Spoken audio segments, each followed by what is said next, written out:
I first discovered the Lakeside Inn while searching online for a peaceful weekend escape. All the pictures showed a cozy building perched by a large, tranquil lake. Trees lined the shore, and soft hills rose behind the inn, making the whole area look like a tucked away paradise. The inn's brochure promised beautiful sunsets, fresh air, and the chance to go boating or hiking. Best of all, it was far from the busy city, where I spent most of my days surrounded by noise and concrete. I booked a room for 3 nights, hoping to clear my mind, read a few books, and enjoy the scenery. Upon arrival, I drove along a winding dirt road. My cell phone signal dropped, and I remembered reading that service was spotty in this region. When I finally reached the inn, I saw it stood on the edge of a wide lake that sparkled under the late afternoon sun. The building itself had an old-fashioned charm, 2 stories tall, with wooden siding painted a faded mint green. A small wooden deck extended along the front, where a handful of chairs faced the water. I parked my car and inhaled the crisp air. It smelled of pine needles and fresh lake water. Inside, the lobby greeted me with warm, rustic decor. Old photographs of the lake and the surrounding landscape hung on the walls, alongside paintings of fishermen hauling in nets. A braided rug lay across the wooden floor, and I noticed a narrow staircase leading up to the guest rooms. The reception desk was little more than a table with a computer, and behind it stood a tall, friendly man with silver hair who introduced himself as John, the inn's owner.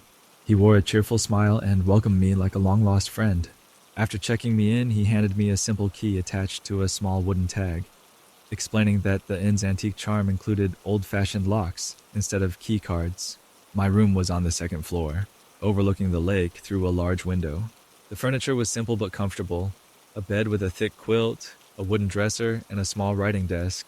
Faded floral curtains hung at the window, through which I could see the gentle ripples on the lake's surface. I noticed a little stand near the door with a flashlight, presumably for walking around the property at night. Everything felt inviting, as though encouraging me to put away my phone and enjoy the natural surroundings.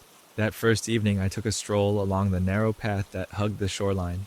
The water was very still, reflecting the sky's pink and orange streaks as the sun dipped behind the hills. I saw a few small boats tied to a rickety dock, their hulls gently bumping against the wooden posts.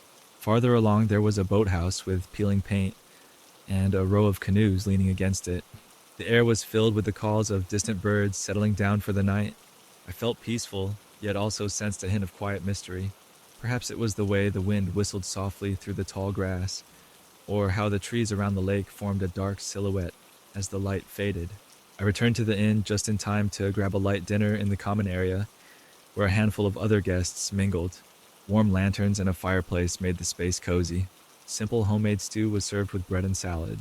While sipping hot tea afterward, I spoke briefly with a couple staying down the hall, who mentioned they'd been coming to the inn for years.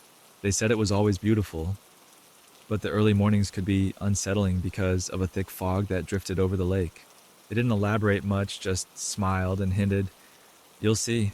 I shrugged, not thinking too deeply about it. That night, I slept soundly in the comfortable bed, with the window slightly open to let in the cool breeze. Sometime before dawn, I stirred. A pale gloom replaced the darkness, and a soft, eerie glow filtered through the curtains.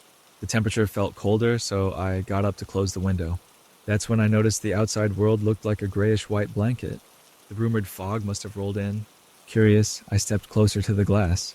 The lake was hidden behind layers of thick mist, and even the trees near the shore were only faint outlines. Strangely, as I stood there trying to make sense of the dim view, I heard what sounded like distant cries. At first, I thought it could be birds or the wind, but the sound rose and fell in a way that felt almost human-like, someone calling out from far across the water. Heart pounding, I opened the window a crack. Sure enough, the faint noise drifted in, echoing across the lake's surface. It made me uneasy. I glanced at the clock by the bedside, just past 5 in the morning. Part of me wanted to ignore it and go back to bed, but another part felt compelled to investigate. Grabbing the flashlight from the stand, I crept downstairs. I passed the quiet lobby, where the front desk was empty. A small side door led outside to the wraparound porch. There the icy air hit me, and I saw the fog swirling in wispy shapes around the lakefront. The overnight lamps lining the path cast weak orange halos, barely piercing the haze. I shivered, scanning the shoreline for any sign of movement.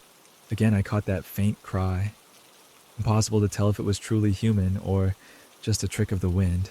It rose in a long, wavering note, echoing across the water, then faded as though swallowed by the fog. My heart sped up. If there was someone out on the lake, they could be in trouble. However, the thick mist meant I could see almost nothing beyond a few feet. I hesitated, thinking to call John for help, but felt uncertain. Perhaps it was just some animal. The possibility gnawed at me. Finally, I decided to walk along the shore a short distance to see if anyone needed rescue. I followed the path to the edge of the dock. My flashlight beam showed only swirling white moisture. The boards beneath my feet groaned from lack of maintenance. Water lapped gently at the posts. Pausing there, I tried calling out, "Hello? Is anyone there?" But only my own voice came back in a distorted echo. The crying sound had stopped. I listened so intently that my ears seemed to ring from the silence. After a few moments, I felt a deep chill on my skin and returned to the inn, deciding I had probably imagined it or heard some distant bird that mimicked a human call. The next morning, sunshine cleared the fog around 7 or 8 o'clock, revealing the calm lake once more. At breakfast, I overheard other guests mention the strange dawn conditions. A woman by the window said she too thought she heard distant voices, but her husband teased her about it, calling it a dream. John, the innkeeper, poured coffee for us and smiled gently. He admitted the early morning fog was a regular occurrence, and that sometimes odd sounds did carry over the water. He blamed it on the lake's echoing properties. "Sound travels differently in the mist," he said, trying to reassure everyone. Determined not to let the incident spoil my day, I spent the afternoon hiking a short trail that wrapped around the lakeshore. Sunlight filtered through tall pines, creating shifting patterns of light on the ground. The air smelled sweet with wildflowers. Occasionally, I glimpsed the water glinting between branches. Everything about the daytime environment felt peaceful and welcoming, far from the bizarre feeling I'd experienced at dawn. That second night, though, curiosity tugged at me again. I went to bed early but set my alarm for just before sunrise, hoping to see more of the fog and perhaps catch a better clue about the mystery sound. Sure enough, at around 5 in the morning, the alarm buzzed, and I awoke to find the world outside white with mist. This time I dressed warmly, putting on a jacket and sturdy shoes. I tiptoed downstairs once more, stepping outside before anyone else stirred. The fog came in thicker than the day before, hugging the shore like a ghostly blanket. Water droplets clung to my hair, and I had to wipe my flashlight lens to see a few steps ahead. The hush felt almost supernatural, broken only by my footsteps on the soft ground. Then faintly I heard that cry again, soft at first, then rising in urgency. It sounded nearer than before, yet still distant, coming from somewhere across the lake. My heart thumped. It was definitely a voice, or so I believed, calling for help. I reached the same dock, shining my light out over the water. I called into the fog, "Hello? Where are you?" The cry responded, but the words were too garbled to understand. It might have been "help" or "over here," but the echo distorted it. Adrenaline kicked in. Someone might be in real danger. A swimmer, a stranded boater in the middle of the lake. I spotted the small rowboats on the shore, thinking perhaps I should try paddling out to search. Then I realized how foolish that would be. The visibility was nearly zero and I could end up lost. Still, the voice tugged at my conscience. I raced back to the inn, found John in the lobby, and told him someone could be out on the lake. He looked at me with concern, quickly putting on a jacket. We grabbed a larger flashlight from a back room, and he led me down a path to a small motorboat near the boathouse. Though we could barely see a few feet, John said he knew the waters well. He started the engine, which sputtered to life after some coaxing. We cautiously made our way out onto the lake, with him steering at low speed. I knelt near the front, scanning the fog for any silhouette or shape. That ghostly cry echoed again, making the hair on my arm stand on end. It sounded heartbreakingly desperate, like someone alone in the mist. John pointed the boat in the direction we thought it came from, but the sound bounced around, making it impossible to pinpoint. The thick fog revealed nothing, and after a while the cries stopped. We circled back and forth, but no luck. Finally, with a tense sigh, John guided us back to the dock. My stomach twisted in knots, feeling helpless. Back at the inn, John admitted this was not the first time a guest had reported hearing voices in the dawn fog. He'd once gone out to search, just as we did, but never found anyone. Locals whispered about an old legend, something to do with fishermen lost on the lake many years ago, or a small boat that capsized in sudden weather. The story varied among neighbors, though John himself wasn't the superstitious type. Still, he shrugged and said, I can't explain it, but I've never found anyone out there. I spent my final day at the inn with a mixture of awe and unease. It was undeniably beautiful. The shimmering water when the fog cleared, the gentle hills, and the quiet pace of life. But come dawn, that eerie voice in the mist hinted at something deeper, a mystery or memory anchored in the lake's waters. Before checking out, I decided to walk one last time along the shore, capturing photos of the scenic view. Clouds drifted across a wide blue sky, and the reflection on the lake appeared perfectly peaceful. John shook my hand at checkout, offering his thanks for choosing the lakeside inn. If you ever come back, I hope you'll see it in all its calm moments, he said with a smile. I nodded, but my mind lingered on the fog and the sound of that haunting cry. Part of me felt sorry that we'd never solved the puzzle. Another part of me was relieved to return to the known world of busy roads and everyday life. Driving away, I glanced in my rearview mirror, glimpsing the inn's facade. In that moment, I couldn't help but imagine the next morning's fog rolling in, enveloping the water in its white veil. Would someone once again hear a faint plea across the lake, lost between reality and the echoes of the past? Perhaps. The memory of that voice lodged in my thoughts, soft, desperate, and lingering. It remains with me even now, a reminder that certain places hold mysteries beyond pure understanding, carried on the wind and over the quiet waters at dawn. I never expected an old newspaper article to inspire such a strong urge to explore hidden places. Yet, that's exactly what happened when I stumbled upon a piece mentioning a historic building in the city center. It dated back to the early 1900s and once served as a bank before being repurposed over the decades. In a small paragraph near the end, the writer hinted at a sealed vault beneath the basement long forgotten and rumored to hold secrets that time had trapped behind thick steel doors. The idea instantly fascinated me. Since I often researched local history as a hobby, I decided I had to investigate. Reaching out to the current building manager was simpler than I expected. The structure now functioned as a multi-purpose space, hosting occasional exhibitions and gatherings, but large portions of its basement remained unused. I explained my interest in learning more about the bank vault and offered to share any findings for the building's archives. Maybe they could add interesting stories for tours, I suggested. The manager, a helpful retiree named Mr. Lindell, seemed delighted by the thought of reviving lost history. He granted me permission to explore the basement, warning me, however, that it was dimly lit and somewhat cluttered by old furniture and broken machinery. I assured him I would be careful. When I arrived on a drizzly Saturday morning, I brought a bright flashlight, a notebook, and my phone for pictures. Mr. Lindell guided me down a set of creaky stairs into the basement. Dim lights hung every few yards, casting weak yellow circles on the rough concrete floor. Stacks of dusty boxes lined the walls, along with shelves of old ledgers, outdated brochures, and even some leftover decor items from past events. The air smelled of stale paper, metal, and a slight hint of mold. Deeper we walked. The lighter it seemed my footsteps became, as though I worried that stepping too forcefully might disrupt the hush. After winding through several corridors piled high with random debris, we reached a thick metal door with chipped gray paint. A small sign above it read, "Restricted Vault Access." Mr. Lindell explained that beyond the door, a set of steps led to a sub-basement level where the real vault was located. He admitted he'd never ventured there himself, feeling it was better left alone. Handing me an old key, he coughed lightly. "I'd go with you, but the dust here gets to my lungs," he said. "Just be careful. The floor might be uneven, and the vault door, if you find it, is very heavy. Don't strain yourself." I thanked him, assured him I'd be cautious, and entered alone. The next level was darker, with no functioning lights. Thankfully, my flashlight was powerful. Each step echoed as I descended, the air growing colder with every foot. Small bits of debris littered the narrow stairs' broken tiles, bits of chipped paint and scattered nails. The stone walls seeped with condensation in places, leaving damp spots that glistened under my beam. A slight odor, musty and old, pressed closer.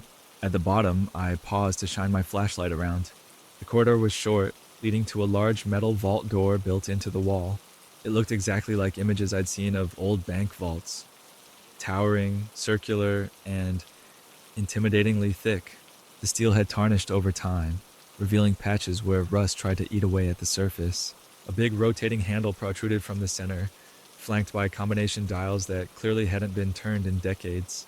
I took a cautious step forward, feeling both excitement and a touch of fear. This was what I'd come to see, after all. As I neared the vault door, I noticed an odd sound, soft, shuffling noises, as though something gently scraped against the metal from the inside. It was too faint to be certain. Thinking my mind might be playing tricks on me in this eerie place, I held my breath and listened. Sure enough, I heard it again. A muffled scratch, like a small movement or shifting weight. My heart quickened.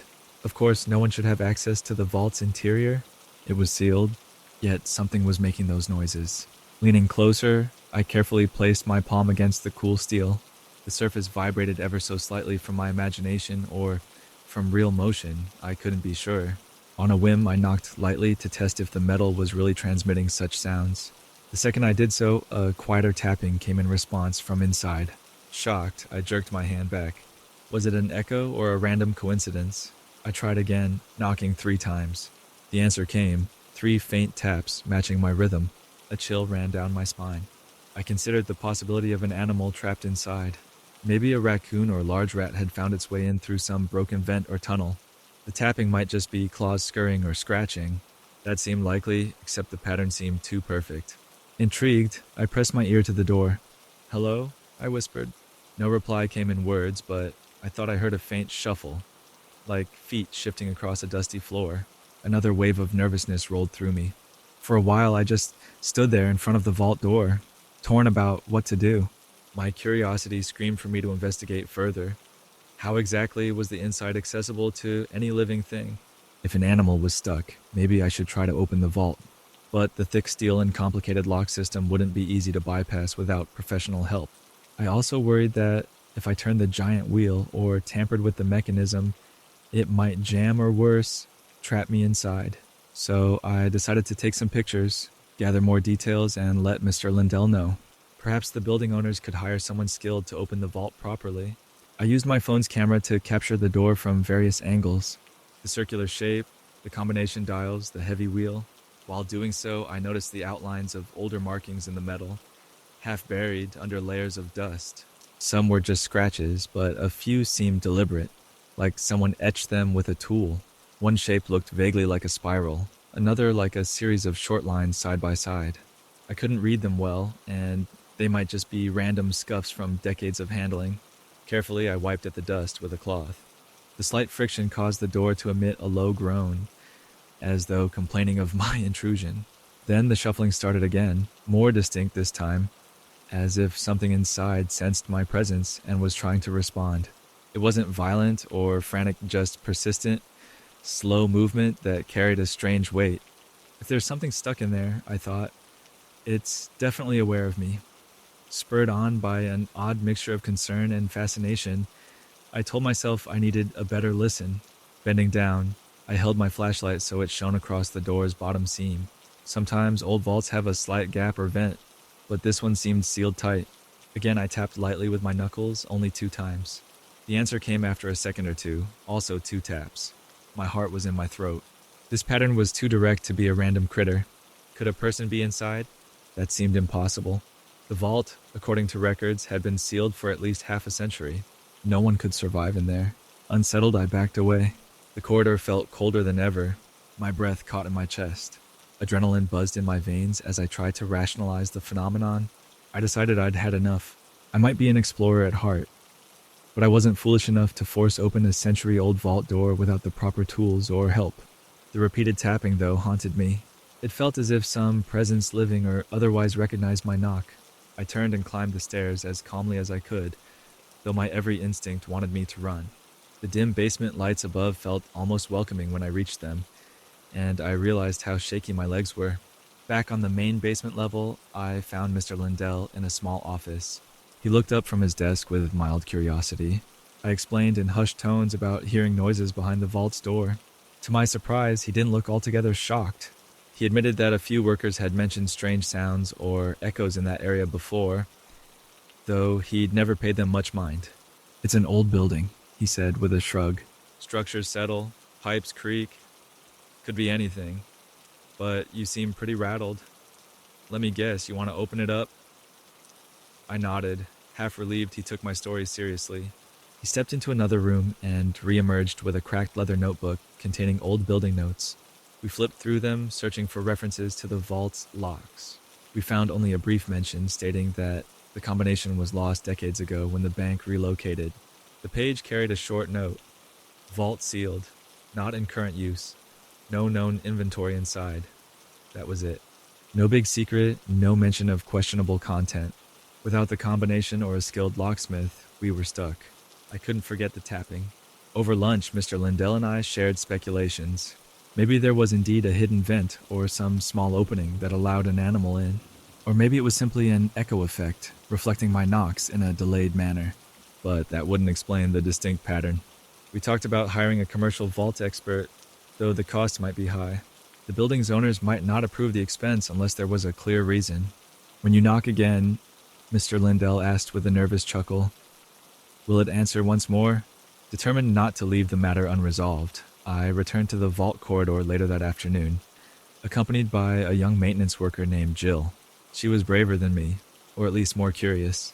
We brought better lighting this time, and a small electronic stethoscope used sometimes for plumbing checks. Jill placed the sensor against the vault door, listening through headphones. She urged me to knock. I gave 3 slow raps, my pulse thrumming. For a moment, nothing. Then, faintly in the stethoscope, Jill picked up something. Her eyes went wide. She handed me the headphones, but before I could wear them, we heard the shuffle. The tapping came about 3 times in response. I froze. Feeling a surge of dread and wonder, Jill whispered, "That's definitely not random. It's matching you." We exchanged worried looks. Suddenly, the door gave a low metallic squeal, as if something on the inside pressed up against it. A moment later, the corridor's overhead light flickered, and Jill let out a yelp. She nearly dropped the stethoscope. We both retreated, hearts racing. Some primal fear told us we shouldn't push further. We retreated upstairs to calm down, discussing the best next steps. Jill believed we should call a professional crew to open the vault safely. Neither of us wanted to pry it open alone if something dangerous lurked inside. Or worse, if it collapsed. Mr. Lindell listened in quiet concern, finally nodding that he would talk to the owners about bringing in an expert. None of us had a better plan. I left the building that evening feeling unsettled. The city streets outside seemed normal, cars passing, people heading to shops, an overcast sky hinting at rain. Yet in my mind I replayed the taps. I couldn't shake the eerie sense that one day the vault might be opened, revealing some odd secret left to rot in the darkness for decades. What if it was just a cunning raccoon or large strays that found a weird entry point? But Jill and I both felt it was more. 2 days later, I got a message from Mr. Lindell. He said the owners were reluctant to spend money on a vault that likely contained nothing of value. They weren't convinced by stories of noises. If we insisted, we'd have to foot the bill ourselves. Disappointed, I realized I didn't have the resources to do that. And so the vault remained locked, buried in that sub-basement with whatever presence tapped back whenever someone knocked. Sometimes I think about returning covertly, but that would be irresponsible and possibly illegal. The building remains open to the public only for normal events, and going into restricted areas again without permission could bring trouble. So for now, the vault remains sealed. Those strange shuffling sounds still echoing behind steel, waiting for the day someone braver or more funded decides to pry it open. Now and then I dream about the vault. In my dream, I turn the giant wheel on the door, and it swings open smoothly, yet when I shine my flashlight inside, all I see is darkness that seems to stretch on forever. A faint tapping echoes from deep within, urging me to step through. I always wake before I take that step, heart pounding, half relieved and half longing for answers. Whether it's just an unexplained curiosity or something more, the old bank vault taught me that not all hidden places are meant to be uncovered lightly. Some perhaps hold on to their secrets as though the past itself is still alive behind thick steel walls, eager to respond to any brave enough to knock. And although I remain curious as ever, I know the difference between harmless exploration and confronting whatever shuffles in the darkness, tapping back through layers of time. I still remember the day I first noticed the old phone booth by the park. I'd walked that route many times, cutting through the area to get to the convenience store or the bus stop, yet somehow it never stood out. One afternoon, I glanced over and realized there was a sturdy glass booth tucked under a tall oak tree. The paint on the metal frame had faded from bright red to a rusty brown. A thick layer of dust and dirt clung to the glass walls, making it look forgotten. A short weed-covered path led to its narrow door. Honestly, I assumed it was there only for decoration, a relic from some earlier time when phone booths were common. But that was before I knew its secret. The rumors began casually among local teens. They liked to tell ghost stories about the phone booth whenever they gathered after school at the park benches. They claimed that if you stood near it late at night, you might see the interior light flicker on, even though the wires had been cut ages ago. At first, no one took these stories seriously. After all, it's just an old piece of junk. However, one of my classmates swore she heard it ring while she walked by at dusk, and, out of curiosity, she picked up the receiver. She said a soft voice called her by name. Of course, everyone teased her about it. Were you half asleep? Maybe you were pranked? She shrugged and looked uncertain, but she stuck to her story. It made me curious enough to inspect the booth more closely on my own. I decided to go there one late afternoon, just as the day was winding down. The sun was dipping behind the tall buildings in the distance, and the park grew quiet except for distant laughter from kids on swings. Brown leaves crunched under my feet. The booth looked even dingier up close. A series of graffiti tags covered part of the glass. The phone itself hung on a metal bracket inside, the cord frayed in places. I tried the door, which slid open easily. Inside, the floor felt sticky. A musty smell filled the tiny space, like wet paper and old metal. I lifted the receiver out of curiosity. No dial tone. That was no surprise. It had probably been disconnected for a decade or more. Satisfied that nothing peculiar was happening, I moved on. Over the next few days, I couldn't stop thinking about what my classmate had said. She insisted that the phone rang, that the voice on the line addressed her by name, and that it sounded almost familiar. Something about that claim hooked my imagination. One evening, I stayed at the park until almost 9. Most people had gone home for dinner. Street lamps glimmered in the distance. I lingered near the phone booth, scanning my phone for any messages or watching the last hints of color in the sky fade to gray. A slight breeze whispered through the trees. Then I heard it, a distinct ring echoing in the stillness. I whipped my head around. Sure enough, a muted tinny ring came from inside the booth. I froze, my heart pounding. The phone rang again, 2, 3, 4 times, and I just stood there, not sure if I should answer. On the 5th ring, I dashed forward, yanked open the door, and lifted the receiver. A gentle hiss greeted my ear like faint static. I forced out a shaky hello. For a moment, the only response was a crackle, but then a man's voice said my name, my full name, including a middle name I rarely used. Stunned, I almost dropped the phone. The voice was kind, calm. I couldn't place it at first, but there was an odd sense of warmth, as if whoever it was knew me intimately. I stammered another greeting. The voice thanked me for picking up, then explained that he had an urgent message, but that the line might cut out soon. I asked him who he was. A brief chuckle followed, then more static. He said something that sounded like, "It's okay to wait for morning." Before I could ask anything else, the sound dissolved in a faint buzzing. I stayed there, pressing the phone against my ear, but the line had died. My heart raced. How could anyone know I'd be there at that time? And how on earth did a disconnected phone ring in the first place? The next day, I confided in a friend, telling him everything that happened. Rather than laugh, he mentioned hearing about other calls. According to a few older residents, the phone used to serve as a direct line for emergencies when the park was first built. Over the years, the city replaced it with modern payphones on street corners, and eventually those got removed too, as mobile phones became the norm. But for some reason, this last booth remained. We guessed the city never bothered paying for removal. Word spread around town that the phone had rung for me. Another neighbor claimed her elderly father answered it years ago. He supposedly heard the voice of his late brother, who had passed away in the 1970s. The father was so disturbed he never spoke about it again. Stories poured in from various people. One woman said she heard her childhood piano teacher. A man insisted he received a message from a lost friend. All these tales had a similar pattern. Someone would pick up, hear a familiar or semi familiar voice. Then the call ended abruptly. I started spending more time at the booth, partly out of curiosity, partly out of a strange sense of responsibility. If it was ringing and delivering messages to people, maybe I could observe who answered. After all, the voice said it had an urgent message. What if it was for me to pass on to someone else? So, on random evenings, I'd stroll to the park and hang around the booth for an hour or two. It didn't ring most of the time, but occasionally I'd catch the tail end of a ring, and by the time I reached the door, it had stopped. Eventually, my patience paid off. One chilly autumn night, the phone rang. The park was nearly deserted. I rushed in and picked it up. This time, a woman's voice spoke, though it was choppy, as if traveling a great distance. She mentioned my name again, then asked if I remembered a time when I was 10 years old, searching the park for a lost dog. That threw me off.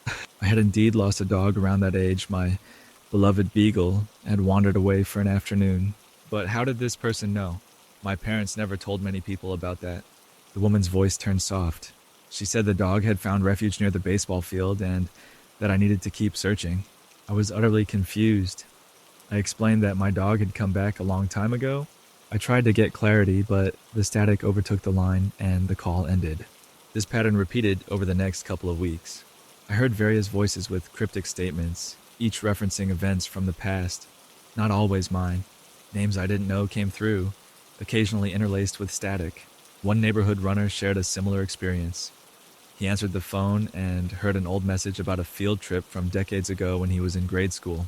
Another local teenager insisted she heard her mother's voice from a time before the mother even lived in this city. The phone seemed to connect random points in time, passing words from a lost era to people living in the present. Our little town started buzzing with the mystery. Journalists came, took pictures of the booth, and wrote articles that it was some urban legend come to life. A city electrician examined the wiring, found it completely dead, and concluded the phone was non-functional. Yet people kept hearing it ring. Some believed it was a hoax. Maybe someone had hidden a Bluetooth speaker inside, but no evidence surfaced. Others said it was supernatural, a doorway to the past. The phone calls never lasted long enough to confirm. They were always choppy, and each time you tried to get more details, the connection fizzled. I became slightly obsessed, researching phone technology from half a century ago, hoping to find an explanation. Nothing in my searches clarified how a deadline could carry these voices. The best guess was that this defunct booth was somehow bridging people with their personal memories or regrets, offering glimpses of unresolved stories. A local historian suggested it might be an accidental link to older phone lines that once ran beneath the city. He doubted it was truly supernatural, but even he admitted it was baffling. Around this time, I realized something else. No two calls were quite the same. Some gave incomplete instructions, like, "Wait for me near the old fountain." Others offered comforting words, telling the listener things like, "You did the right thing," or "Don't blame yourself." It was almost as though each call was targeted, holding emotional significance for the person who answered. That was certainly true in my case. Someone was telling me about past events I had nearly forgotten. It felt oddly healing, like the phone was letting me revisit moments that shaped me, though I never fully understood the logic behind it. One evening, a strong storm rolled in. The sky flashed with lightning as the rain poured down. I took shelter beneath the park's pavilion, huddling in a corner, waiting for the worst of the storm to pass.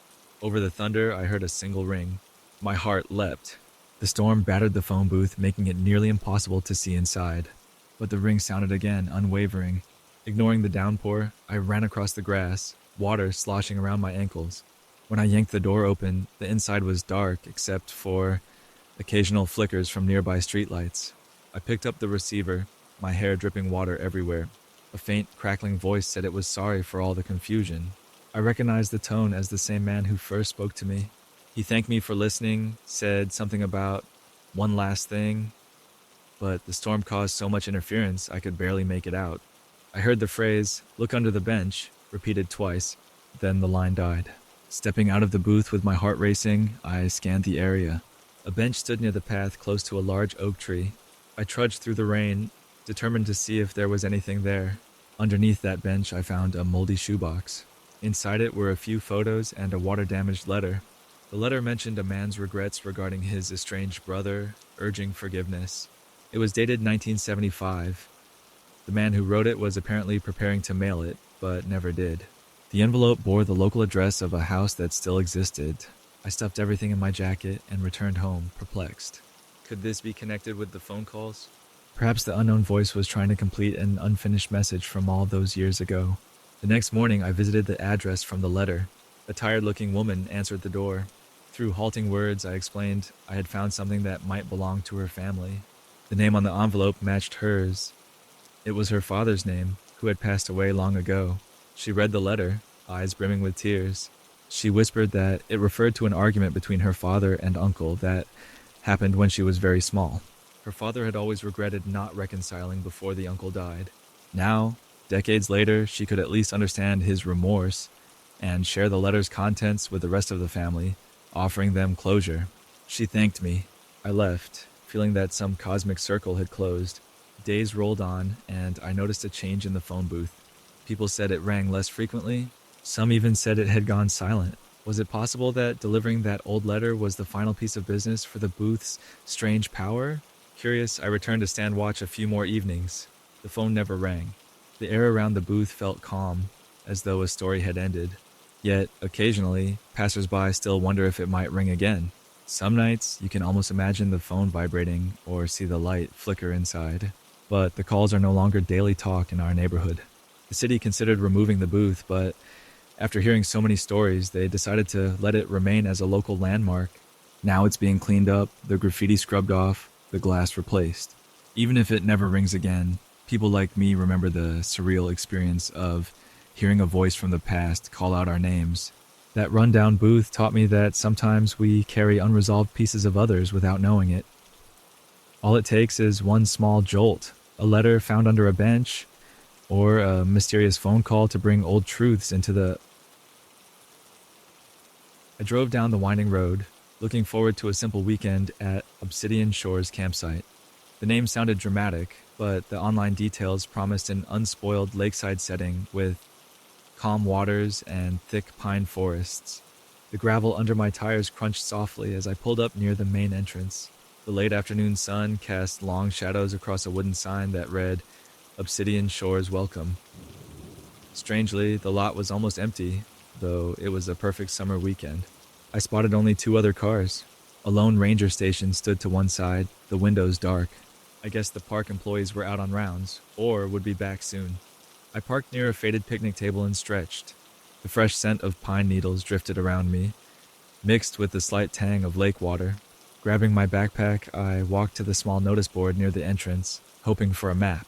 A few faded brochures hung on a hook, along with a handwritten note. Quiet hours at sundown, beware uneven trails. Contact ranger for any emergencies. The mention of uneven trails made sense for a natural campground, but nothing hinted at anything weird. With a brochure in hand, I followed a marked path toward the shoreline. Rays of light reflected off the lake, giving the water a bluish, almost dark sheen. I remembered reading about the unusual color that earned the area its name. Dark volcanic rocks beneath the surface made the water look nearly black at certain depths. I liked the idea of an untouched spot perfect for canoeing and evening campfires. As I reached the water, I paused, scanning the horizon. No speedboats, no loud families, just the rustle of trees. It felt peaceful if a bit lonely. I found the designated campsite quickly. The place had about 10 cleared spots for tents, each spaced far apart. Near the back, I saw a small camp trailer with a battered truck parked beside it, probably belonging to one of the other campers I'd noticed. The second spot held a bright yellow tent under a pair of birch trees. Beyond that, the other sites were empty. Strange for a weekend in nice weather, I thought. But maybe it was luck. I'd have plenty of space and quiet. I chose a site near the shore, unrolled my tent, and started setting it up. The breeze felt pleasant against my skin, whispering through the tall pines. The hush was deeper than I was used to. Even the birdsong seemed softer than normal. I was almost done assembling my tent when a voice startled me. "Hi there," someone called. I turned to see a middle-aged man wearing a faded cap approaching from the next site. He looked friendly enough, so I waved back. He introduced himself as Roy and asked if it was my first time here. I nodded. He gave a wry grin and tilted his head at the water. "It's gorgeous by day, but wait until after dark. It gets interesting." I raised an eyebrow, expecting a joke about coyotes or mosquitoes, but Roy didn't smile. He said, "You'll see." Then he shrugged and walked off with a polite nod. Puzzled, I continued pitching my tent. Before long, I had everything set, including my small propane stove for cooking later. The sun slipped lower, turning the sky a soft pink. The lake glistened with that strange darkness, like polished obsidian catching the final rays of daylight. Feeling adventurous, I walked a short distance along the shore before dinner. The lake's surface was smooth as glass, reflecting pine silhouettes. I heard a gentle lap of water against the stones. When I bent down to pick up one of those stones, I noticed it was unusually dark and shiny, more like volcanic glass than normal rock. That gave the place a mysterious touch. Off in the distance, I spotted a figure fishing, maybe on a small dock or a rocky outcrop. I waved, uncertain if they saw me, and continued exploring. A narrow, twisting path followed the lake's edge. Occasionally, the thick undergrowth forced me to step closer to the water, but the view was worth the careful walk. After returning to my campsite, I made a quick dinner of canned soup on my camp stove. Roy was nowhere in sight, and the other camper whose bright yellow tent I'd seen remained unseen as well. The day's last light faded fast. As I sipped my soup, I thought about Roy's cryptic remark. It gets interesting after dark. I assumed maybe there were nocturnal animals or strong winds across the lake, but the air felt too calm for gusts, and I hadn't heard a single coyote cry. Instead, nature felt oddly still, as if waiting. Night finally fell. Overhead, a blanket of stars stretched across the sky. The lake turned into a black mirror, reflecting the moon's faint glow. I zipped my jacket, deciding to take one final look at the shoreline before settling into my tent. As I stood at the water's edge, the surface seemed inky and endless. That's when I noticed subtle ripples far out in the middle, as though someone had dropped a large stone from a boat. But no boat was visible, and the pattern felt wrong. The circles flexed, then vanished, only to reappear a few yards away. I strained my eyes, trying to see a cause, but the darkness swallowed everything beyond a certain point. As I watched, I heard something that made my heart lurch. A voice, faint but clear, calling from across the water. It carried a distant echo, almost like a plea or a greeting, but I couldn't make out words. I scanned the shoreline for any sign of a person, but saw no glow of flashlights or lanterns. The voice came again, a soft cry, then faded. My skin prickled. Was that a camper in trouble? I shouted, "Hello?" My voice echoed back, but no response. The lake grew silent again. Uneasily, I returned to my camp. I found Roy there, standing by his smoldering campfire. He caught my eye and asked if I'd heard something out on the water. I nodded. "A voice," I said. "Someone calling?" Roy shook his head and explained that every night, around the same time, the water stirs with those strange ripples, and people swear they hear calls. He insisted no one was ever found. Rangers had searched the lake more than once, but never uncovered anything unusual beneath the surface. Yet the calls persist, always faint, always just out of reach. Some believe they are echoes of a tragedy from years ago, a drowned fisherman searching for help, or a lost hiker's spirit. Others think it's just the wind playing tricks across the black water. That night, I had trouble sleeping. Every so often, I'd drift off, only to snap awake, thinking I heard rustling outside or a distant voice. Finally, exhaustion won, and I managed a few solid hours. At dawn, I crawled out of my tent. The lake looked calm, bathed in early light. As I prepared some coffee, Roy approached again, carrying his own thermos. "Sleep okay?" he asked. I shrugged, humming non-committally. He took a sip from his cup, then gave me a knowing look. "I guess you heard it too." I told him it sounded real, almost like a person in distress. Roy nodded. I felt the same way at first. Tried calling the ranger, but there was nothing to find. It's just how it is here. Some folks come once and never return. Others find the mystery intriguing. I'm somewhere in between. Curiosity got the better of me. Later that morning, I walked in search of the small ranger station. The battered building looked locked, but a notice on the door indicated the ranger would return around noon. So I wandered around the area, taking in the scenic pine stands and the occasionally rocky shore. Finally, close to midday, I found the ranger, a young woman named Darcy, returning on an ATV. She greeted me politely, and I asked about the strange nighttime disturbances. She sighed. "You're not the first to ask," she said. I've heard it myself, a soft calling voice, plus those bizarre ripples. We've done safety checks. The lake bottom is volcanic rock, which can create odd temperature spots. Maybe currents cause the ripples. The voice that was though is trickier. Some say it's a loon or a fox's cry. Others claim it's something else. We don't have a firm explanation. She also mentioned that visitors sometimes reported seeing lights flicker across the water. She believed it might be reflections of passing cars or something atmospheric, but she admitted she didn't have a confident answer. If you feel unsafe, she added, you should camp elsewhere. But as far as we know, nothing harmful has ever happened. It's just unsettling. That evening, determined to observe more closely, I set up a small lantern near my tent and waited. Roy seemed to have gone fishing earlier and didn't return by sunset. The other camper kept their distance, hardly emerging from the yellow tent. The wind stayed mild, stirring the pine needles. Around midnight, I ventured to the shore again, flashlight in hand. Sure enough, distant ripples formed in the center of the lake, almost like footprints circling the water. I glimpsed them in the moonlight, faint but unmistakable. Then came the voice, soft, drawn out, calling across the lake. I tried shining my flashlight out over the surface, but it barely reached a few yards. The darkness swallowed the beam. I could feel my pulse quicken. Part of me wanted to ignore it, but another part needed answers. Since the ranger suggested it might be an animal, I called out again. Hello. This time, a reply echoed back, sounding like a whisper of my own voice. It made me shiver. I remembered tales of lost hikers who drowned or disappeared. Could it be an echo from the past? Suddenly, I saw a glow in the distance, skimming low over the water, a faint bluish light. It drifted slowly, then vanished. My instinct said it might be a reflection from something outside the park, but it had no obvious source. Darkness returned, leaving only the memory of that eerie glow. And then the voice again, a little closer, as if inviting me to cross the lake. My heart pounded. I stepped back from the shore and retreated to my tent, thoroughly unsettled. Sleeping that night became a challenge once more. The next morning, Roy and I compared notes by his fire pit. He admitted he saw the strange light several nights ago, but didn't like to talk about it, said it gave him nightmares.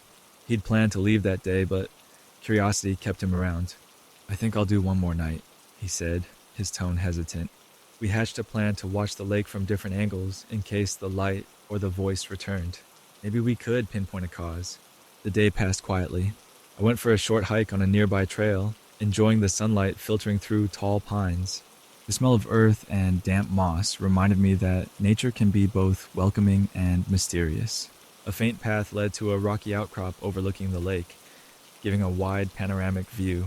Even in bright daylight, the water held a deep, nearly black color near the middle. At the edges, it was clear and blue, but the center looked foreboding. After an early dinner, Roy and I set up near that rocky outcrop. We sat side by side with flashlights off, letting our eyes adjust to the dusk. The crickets began their nightly chorus, and the moon rose overhead. We chatted in hushed tones about everyday life, waiting for something to happen. Over an hour passed with no sign of ripples or calls, and I started to relax, thinking maybe it was just random. Then suddenly, the water began to stir. A ring of small waves appeared, moving in a slow circle at the center of the lake. It was as though something large moved just beneath. Roy tensed, pointing to the spot. That's when the voice rang out, clearer than before. It sounded almost human, but not quite. It carried emotion, like sadness mixed with longing. We watched in awe as a faint silver glow flickered across the surface. Roy swore he saw the silhouette of a figure standing on the water for a split second, but I only caught a blur. The voice rose, brief words we couldn't understand, maybe not in a language we recognized. Then the air went cold, as if an invisible gust passed over us. The glow vanished, the ripples stilled. A heavy silence descended. My heart pounded painfully, and Roy's face looked pale, even in the dim moonlight. We both knew we had witnessed something beyond normal explanation. I could see fear in his eyes, mingled with fascination. Part of me wanted to run back to my tent, pack up, and drive away. But another part felt drawn to stay, to see if the voice returned, to figure out what it wanted. Yet nothing else happened. The lake lay smooth as glass, the moon reflecting gently. We eventually headed back to our campsites, not speaking much. There was an unspoken sense that the mystery would remain and that we might never fully unravel it. Before I left the next day, I visited the shoreline one last time. Early morning light glinted off black stones beneath the water, and everything felt peaceful. No signs of last night's chills. The only activity was a family of ducks paddling near some reeds. It was hard to believe I had seen a glowing ripple and heard an otherworldly voice calling from the darkness just hours before. Yet the memory remained vivid. As I drove away, I noticed Roy's truck was already gone. Perhaps he left at first light. I couldn't blame him. The campsite might be beautiful, but at night, it held secrets under that obsidian water. Whether it was a natural phenomenon, a spirit from an old legend, or something else entirely, I couldn't say.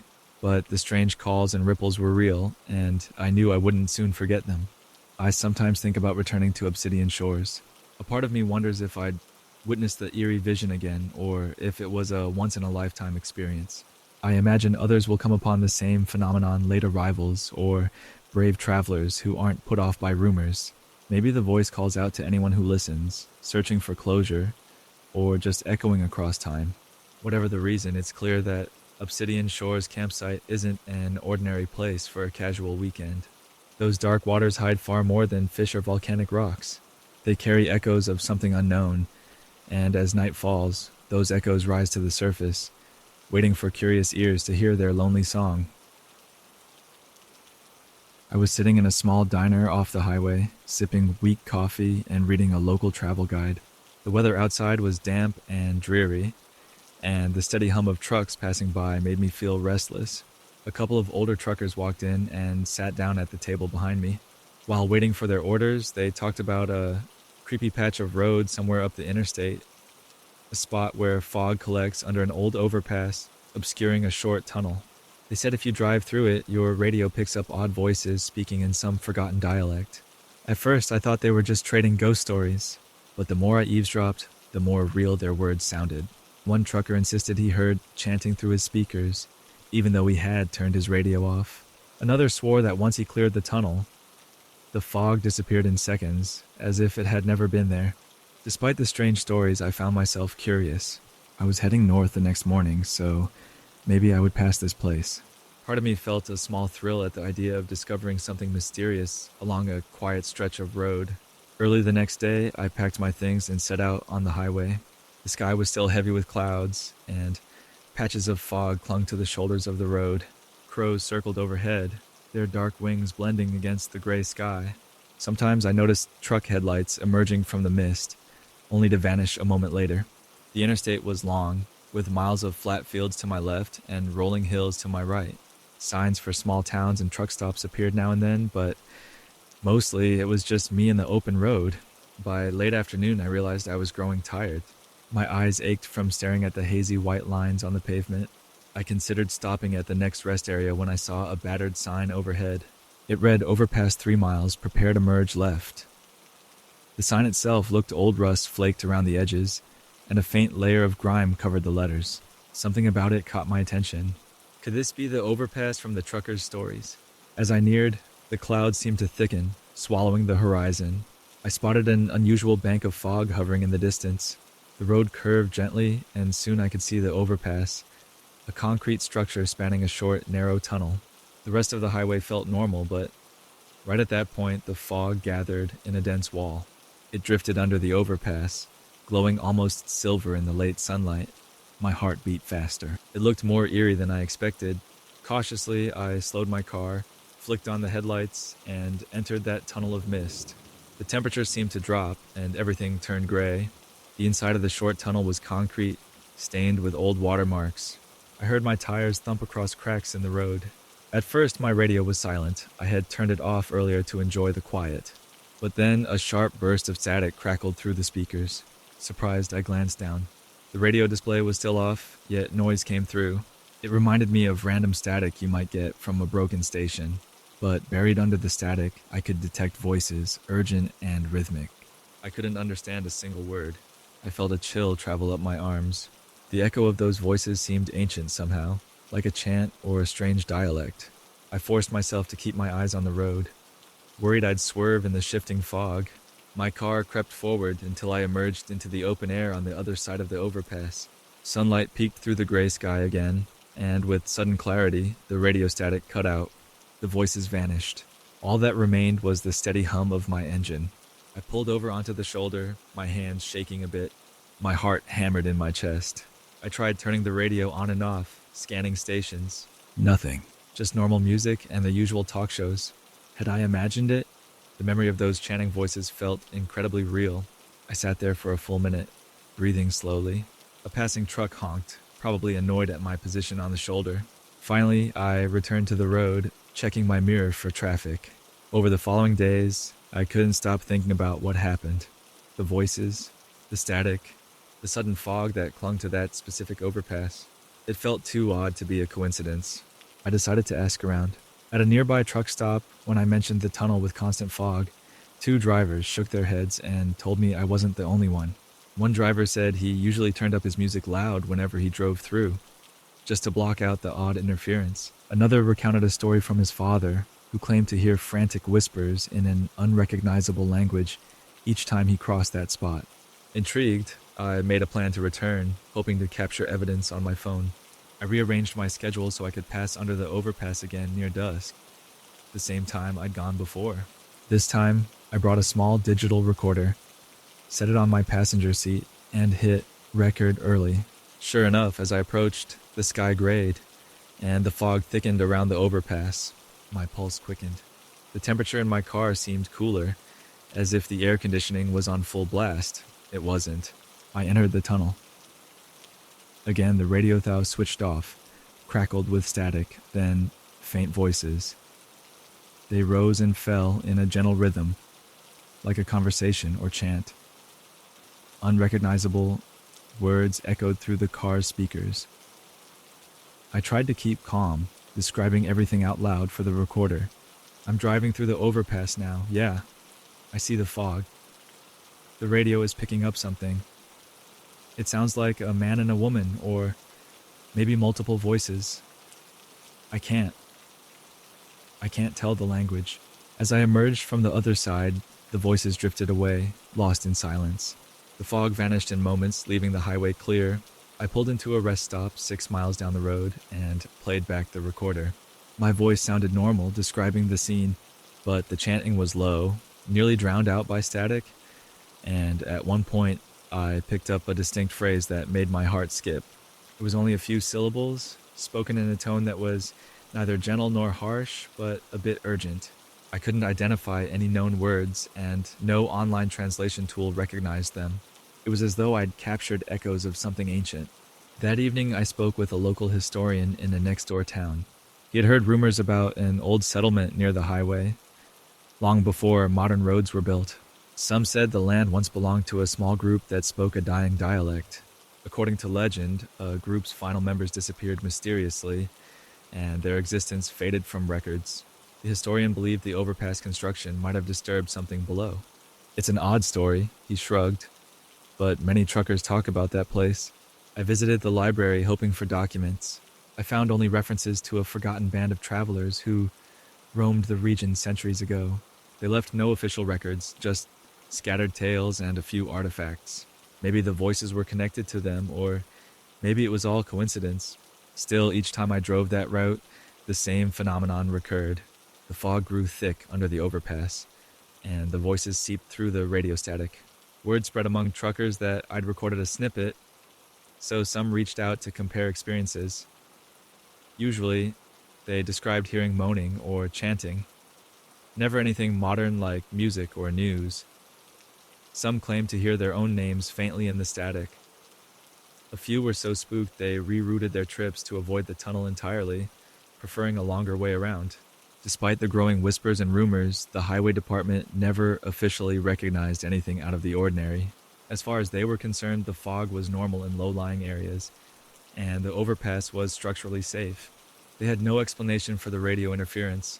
It was just left to remain a local legend, a place where the past might be echoing into the present. Eventually, curiosity got the better of me again. I decided to walk into the tunnel on foot, something I hadn't tried before. This required me to park safely on a side road and hike along a small maintenance path leading to the overpass. The late afternoon sun hung low as I climbed over a guardrail, stepping through tall grass. The closer I got, the thicker the fog became, swirling around my ankles in pale wisps. Standing at the mouth of the tunnel, I heard my footsteps echo on the concrete. My breath felt cold. The murky air made it hard to see more than a few steps ahead. With a trembling hand, I held up my phone to record video. I took several slow paces into the shadows. No cars were passing above at that moment, so it was eerily quiet. Then I heard the static, coming from my phone's speaker now, even though no app was open. The crackling burst forth, followed by low voices. I froze, unable to move any farther. It was overwhelming, like dozens of whispers layering in a strange harmony. I turned to leave, but the swirling vapor was so dense I lost my sense of direction for a moment. My heart pounded. The voices grew louder, each tone weaving into the next. Just as panic set in, I spotted a faint glow from the exit. I rushed forward, stumbling out of the tunnel. The moment I emerged, the fog broke into thin air. The static died down, and the voices went silent. I stood there panting, my phone clutched tightly in my hand. The screen displayed a recording time of 2 minutes, though it felt much longer. On the playback, the video showed little more than gray walls and blurry shapes. The audio, though, captured that eerie chant. This time it seemed layered with faint sobbing, which I never heard in person. The entire experience felt impossible to rationalize. I haven't returned to that spot since. The highway is still there, and the trucks continue passing through, some ignoring the legend, others telling new stories to anyone who will listen. Occasionally, I get messages from curious travelers who found my posts online. They ask whether the phenomenon is real. I tell them to see for themselves, but I always warn them. The moment you enter that fog, the air shifts. You might hear the voices of a lost community, or the echoes of something older than the road itself. If you're not prepared, it can haunt you. Still, part of me believes that, in its own strange way, the overpass is a link to forgotten history. Those voices might be trying to reach out, to remind us of who once walked that land and spoke in a tongue now vanished. Perhaps the swirling mists hold memories that refuse to fade.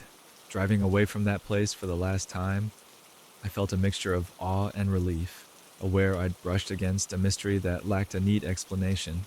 To this day, if someone tells me they will pass through that remote spot on the highway, I pause before replying.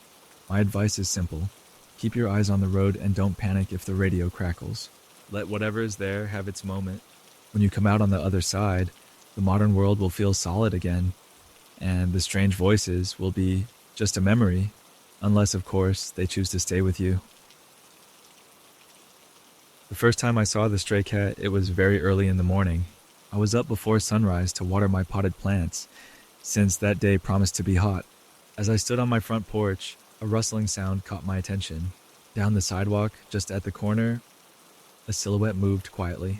It was a small cat, skinny and mottled gray, its tail arched high. In its mouth, something dangled, a small, shiny object I couldn't identify from a distance. The cat paused in front of a neighbor's house, dropped the object on the doorstep, then slipped away into the dim light. I thought it was strange, but it was so early that I doubted my own eyes. I shrugged it off as a random moment. Yet the next day, the same thing happened. This time I woke up to find something on my own doorstep. A tarnished key attached to a faded red ribbon. It lay right next to my doormat, as if carefully placed there. I knew I hadn't left anything outside the night before. My first thought was that someone dropped it by accident, but there was no note or sign explaining why it ended up there. I picked up the key, feeling a bit puzzled. Then, out of the corner of my eye, I saw that same stray cat watching me from the hedge across the street. Its yellow eyes alert. The moment I stepped toward it, the cat vanished into the bushes. I noticed later that morning that my next-door neighbor, Mrs. Helm, had an old toy doll left on her porch. She was baffled. She showed me the doll, which was about the size of her hand, wearing a worn blue dress. Neither of us recognized it. I haven't seen one of these in years, she murmured, turning it over. I mentioned the key I found on my step, and her eyes widened. You think the cat brought them? She asked with surprise. I explained the few glimpses I'd had of the stray cat placing objects on porches at dawn. We had no real explanation, but it sure seemed like the cat was involved. Word spread quickly around our little cul-de-sac. It was made up of only 8 houses arranged in a tight circle, all built around a large oak tree in the center. Families had lived here for years, forming a friendly neighborhood. Lately, though, Everyone was talking about the cat's deliveries. Some found old coins, others discovered faded postcards or antique buttons. Every object seemed worn, like it had seen many years. And after each discovery, the cat would be spotted slinking away under cars or into hedges. It never let anyone get too close. One afternoon, Mr. Lucas from across the street knocked on my door. He was clutching a scratched tin locket. "Found it on my porch this morning," he said. "Looks like someone's initial is carved inside, maybe an R." He turned it in his hands, the metal catching the light. "And I swear I've seen that cat wandering around near the old oak." He frowned. "You'd think a feral cat would just look for food, not drop off trinkets." Our conversation soon led to more discoveries. Strangely, each object seemed to connect to a person who had once lived in the neighborhood but had since vanished. For instance, Mrs. Helm remembered that a woman named Rosalie, with an R, used to rent a room in one of these houses years ago. Rosalie had packed up and left suddenly, never returning. She had a small locket she wore sometimes, Mrs. Helm recalled. Could this be the same one? If so, how did the cat get it? My own key with the red ribbon remained a mystery until I asked an older neighbor, Mr. Grant, who had lived here longer than anyone. He squinted at the key and said that decades ago, a family on the far corner lost their teenage son. The boy apparently ran away under complicated circumstances. Mr. Grant remembered that the son had a special locker key from his old school, tied on a red ribbon so he wouldn't lose it. That story felt too close to the truth to be a coincidence. But how, after so many years, did this key end up on my porch? As the weeks passed, each household in our cul-de-sac received at least one item: a rusted compass, a single silver earring, a cracked photograph in a small frame. All these objects connected to people who vanished or moved abruptly without saying goodbye. Neighbors, especially those who had grown up in this area, became uneasy. A few folks tried to catch the cat, or at least approach it, but the cat was too quick. It slipped through fences and vanished into shadows. I managed to snap a blurry picture of its ragged tail with my phone, but that was all. One cloudy morning, I woke early to check if the cat would appear again.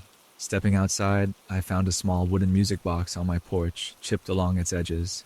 Curiosity burned inside me. I wanted to know whose music box it was. I turned the tiny crank on the side. It produced a tinkling melody that sounded half broken, as if it played from memory but struggled to remember all the notes. Suddenly, footsteps approached behind me. I spun around to see my neighbor, Simone, a younger woman who had moved in a few years ago. Her eyes were fixed on the music box. She explained that her grandmother, who once lived in this very cul-de-sac, owned a box just like that.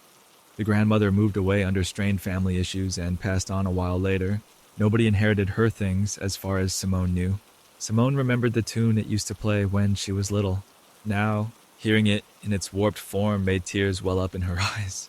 We both stood there in the faint gray light of dawn, the cat nowhere to be seen, but its presence felt strong.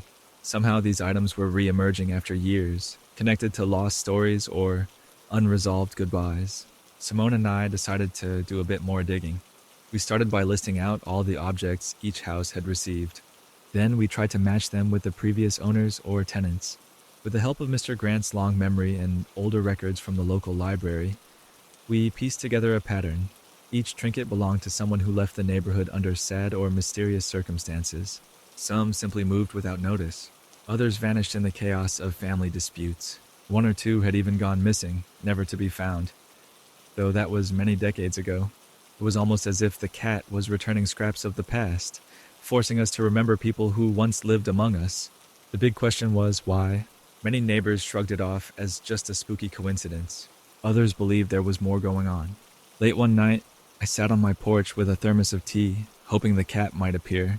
About an hour before sunrise, I saw movement near the curb. The cat arrived, carrying something in its mouth. Cautiously, I watched it trot up to a neighbor's house and place the object on the doorstep. Then it stood there, tail flicking, looking almost expectant. The neighbor's porch light flicked on and the cat darted away. I tried to follow, but I lost it in the dark. It felt like the cat was leading us, leaving clues to stories that we had abandoned or forgotten. As more items surfaced, some neighbors started to feel uneasy. They wanted to get rid of the trinkets or drop them at the thrift store. One local woman tossed a broken watch in the trash, claiming it gave her nightmares, but the next morning she found the same watch on her porch again, placed neatly on top of the welcome mat. That frightened her.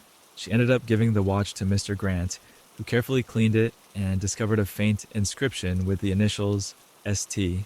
People become jumpy when something persistent like that can't be explained away. A few weeks later, an older man arrived at the cul-de-sac in a dusty car. He parked at the edge of the circle and walked around, looking confused and lost. Several neighbors saw him but didn't recognize him right away. At one point, he knocked on my door, asking if the Rodriguez family still lived in the brick house across the street. I apologized, explaining that I'd never heard of them. He sighed and admitted he grew up here but hadn't visited in decades. I left behind some things, he said softly. I've been thinking about them a lot lately. I felt a sudden jolt of realization. I might have something that belonged to you, I said, remembering a particular wooden yo-yo one neighbor had received from the cat. That older man's eyes widened in surprise. He recognized the description immediately. My father gave it to me. I lost it somehow. We retrieved the yo-yo from Mrs. Helm's house, where she had kept it after finding it on her doorstep. The man turned it over in his hands, tears gathering in his eyes. He said that running away from home all those years ago had left him with regrets. He had always meant to come back, but never mustered the courage. Now, something tugged at his heart, bringing him back to the place he'd abandoned. He left his phone number with me, hoping to learn more about the neighborhood's changes. Word spread that he had visited, and I wondered if the cat's strange deliveries had somehow called him home, in a metaphorical sense. The same seemed true for other old residents who began to appear here and there, one at a time. Some came to reconnect with friends, others came seeking closure for unresolved memories. Each time they arrived, the cat would watch silently from a distance, as if ensuring its mission was working. The biggest surprise came a month later, when a woman I'll call Carla showed up at dusk. She had once been a friend of my next-door neighbor, but vanished a decade or so ago after a falling out. Carla had heard through a relative that odd items were surfacing in the cul-de-sac. She suspected one of them might be her lost family heirloom, a delicate cameo brooch. Sure enough, Mrs. Helm had found a cameo brooch on her step weeks earlier. When Carla saw it, she gasped, confirming it was the same heirloom. She and her friend tearfully mended their past feud, hugging by the old oak tree in the center of the cul-de-sac. I saw a flash of gray fur in the shadows, and I felt sure the cat was witnessing the reunion. People started to value the objects more, seeing them as important pieces of the neighborhood's forgotten history. We all shared stories, mapping out which vanished individual might appear next. Each dawn, the cat continued delivering items. The pile of old regrets and lost tokens gradually found their true owners or families. Sometimes it wasn't a happy ending. Some families wanted no reminders of their past. Others found comfort in learning a bit more about who once occupied these homes. The mystery of how the cat gathered these objects remained unsolved. We tried following it, but it always slipped away. Maybe it had a secret stash in the nearby woods, or maybe it carried them from abandoned houses scattered throughout the area. A few residents speculated about something magical or otherworldly, but most of us accepted that we wouldn't get a simple explanation. In a way, the lack of answers made the cat's deliveries feel even more meaningful. One morning I woke up early and found no new object on my porch. Not a single neighbor reported a delivery. The cat seemed to have vanished. Days passed, then weeks, and the cat never reappeared. It was as if once enough stories reached closure or found resolution, the cat's job was done. The quiet cul-de-sac adjusted to the cat's absence with mixed feelings. Some folks were relieved that no more odd surprises would appear. Others felt a tinge of sadness. They had grown to expect little mysteries each morning. In time, life returned to its usual routine. The houses stayed warm with friendly banter, the children played under the old oak tree, and we all went about our daily tasks with a deeper sense of connection. We had learned the hidden stories of our neighborhood, seen old friends and lost neighbors return, and mended rifts we never knew existed. Even now, sometimes at dawn, I glance at my doorstep out of habit. Of course, there's never anything there. Still, I remember the cat's yellow eyes peering at me from the hedge. In a single summer, a shy, scrawny cat managed to reunite people with fragments of their past. If not for its mysterious deliveries, many lost objects and lost friendships would have stayed buried forever. That small reminder is enough to keep me looking, once in a while, for a stray cat slipping between shadows, something held gently in its mouth, waiting to return a piece of another old story. I used to walk by the old marinas every week. It sat at the edge of town where the river widened into a small bay, once busy with tourists and fishing boats. Now it was quiet and hardly anyone visited. The wooden docks were rotten and many slips lay empty, the water beneath them dark and still. The only sign that it once thrived was a faded billboard by the main road, advertising boat rentals and fresh catch from decades ago. Sometimes I'd catch a glimpse of an old fisherman casting a line, but more often I had the place to myself, with only seagulls calling overhead. On a late summer evening, I decided to visit the marina again. The sun was close to setting, streaking the sky in shades of orange and pink. As I walked along the cracked pavement toward the water, I noticed something I hadn't seen before. A houseboat, listing to one side, floating in a far slip. Tall reeds grew around it, and the slip itself looked half collapsed. It shocked me because the marina had been empty for so long. I assumed no one kept a boat there anymore. Curious, I made my way closer, stepping carefully on the old dock planks. Each step creaked under my feet. The houseboat appeared in rough shape, paint peeling from its sides, rust dotting the metal parts, and the roof sagging a bit. A small sign, almost unreadable, hung crookedly near the door. It possibly once had a name, but the letters were too faded to make out. I could see water sloshing gently around its hull, showing how the boat leaned slightly to one side. Just as I was about to head back, something caught my eye. Through one of the round portholes, I saw a tiny flicker of light, like a candle flame. My first thought was that someone must be inside, but the boat looked so abandoned. Who would spend time in a place like that? Unsure of what to do, I waited for a few minutes, hoping the owner might appear. Nobody did. The sun dipped lower, a breeze picked up, and I felt a chill. Finally, I went home, telling myself it was probably just a trick of the light. The next day, my curiosity returned. I asked around at a small local cafe if anyone knew about a houseboat at the old marina. A few folks perked up at my question. One woman recalled that a boat had been there many years ago, belonging to a couple who once lived on it full time. They sold it and moved away, though. Nobody seemed certain what became of it after that.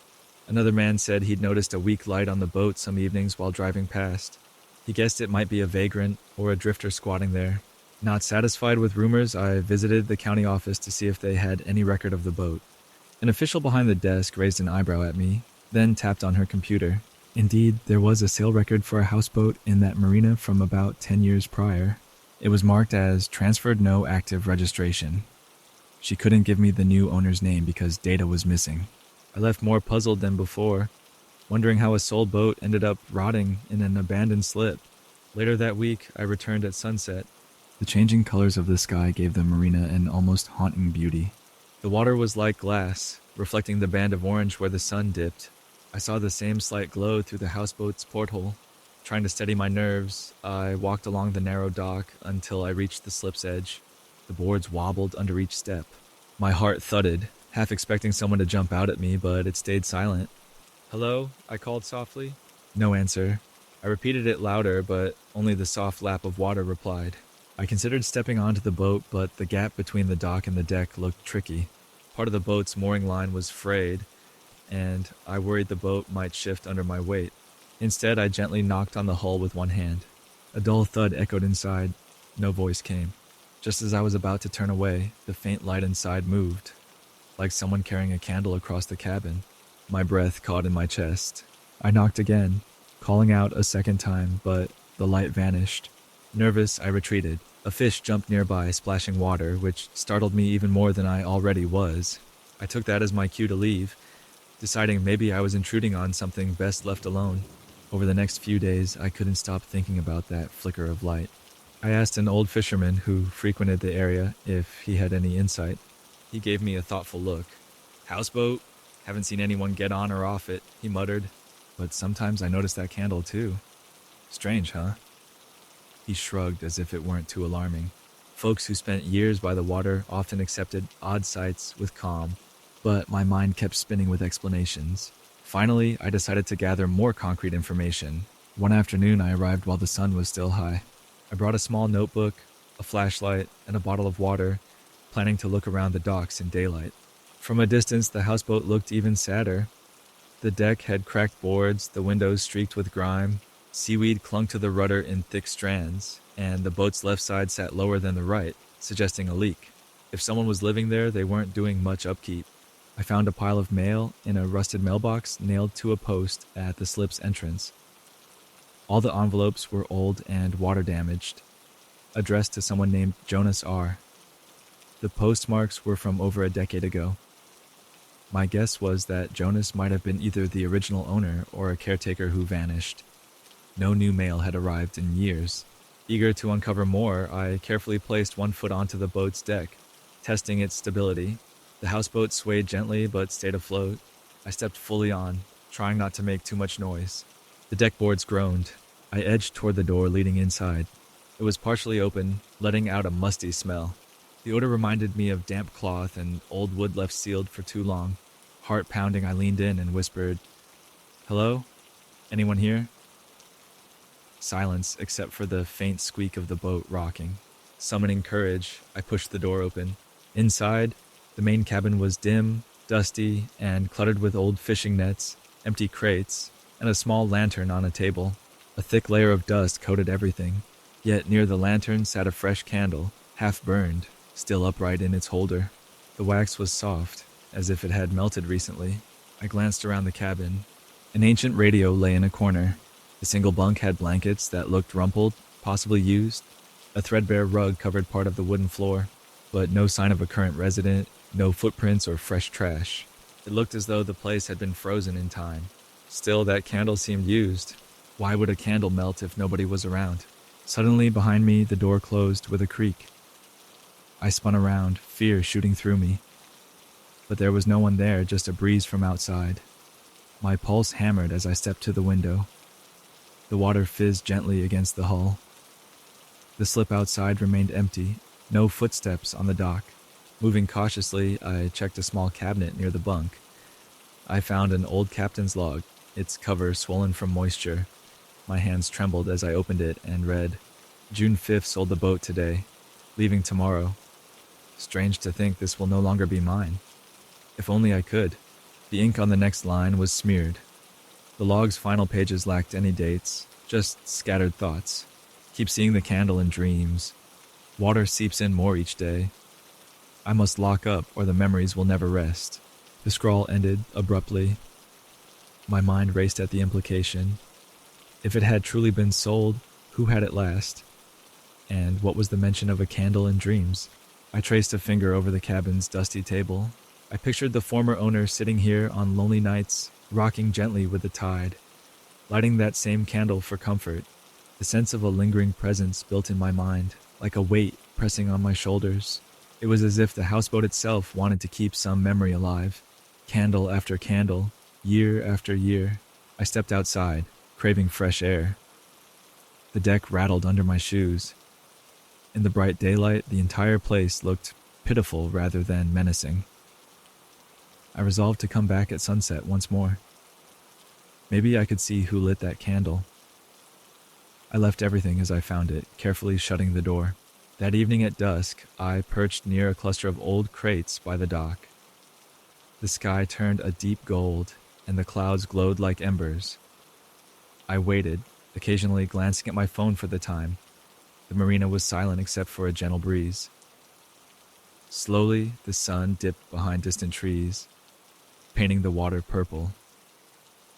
The houseboat started to fade into shadow. Then, sure enough, a tiny flame appeared in the porthole. At first, I thought maybe the reflection of the sun was playing tricks on me. But as darkness settled, the warm glow flickered distinctly. A candle was definitely lit inside. My heart thudded. Yet the deck remained empty. No silhouette or figure. It was as if an invisible hand had ignited the flame. Summoning courage, I crept onto the dock, inching closer. The candle inside danced, casting faint shadows on the cabin walls. I called out softly. No reply. After a moment of hesitation, I stepped onto the boat again. This time, the door was locked from the inside. I gently knocked. Still no response. That was enough to spook me. I left quickly, not wanting to force my way in, feeling unsettled. Word spread among a few locals that I had seen the candle up close. Some joked about ghosts. Others wondered if maybe a hermit lived there, refusing to show their face. The county office was no help, and the local sheriff's department said it wasn't a crime for a boat to sit in a slip, even if it looked abandoned. unless it posed an environmental hazard. They also had no reason to suspect foul play. One day, I found the old fisherman by the river, packing up his tackle box. He gave me a friendly nod and said, "You're the one messing with that houseboat, right?" I nodded. He continued, "I knew the fellow who built that boat. Jonas was his name. He had a wife who passed away. Rumor says he put the boat up for sale, but never fully let go. Used to talk about how she loved the soft glow of candlelight at sunset on the water." The fisherman paused. "Maybe he comes back sometimes, though I've never seen him. Could be lighting a candle in her memory." That story stuck with me.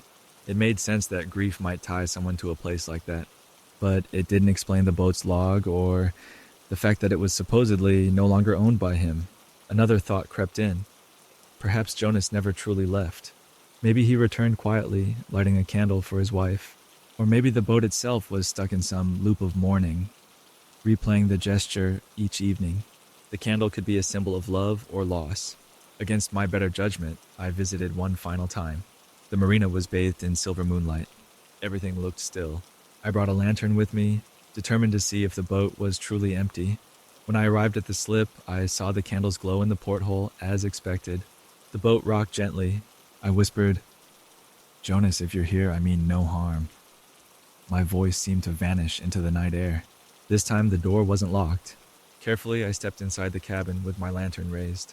The place was mostly dark except for the candle on the table burning steadily. The flame illuminated the dusty room. I felt a strong sense of sorrow, like stepping into someone's private grief. My eyes scanned the bunk still empty. A moment later, the lantern sputtered in my grasp, so I lowered it to the floor.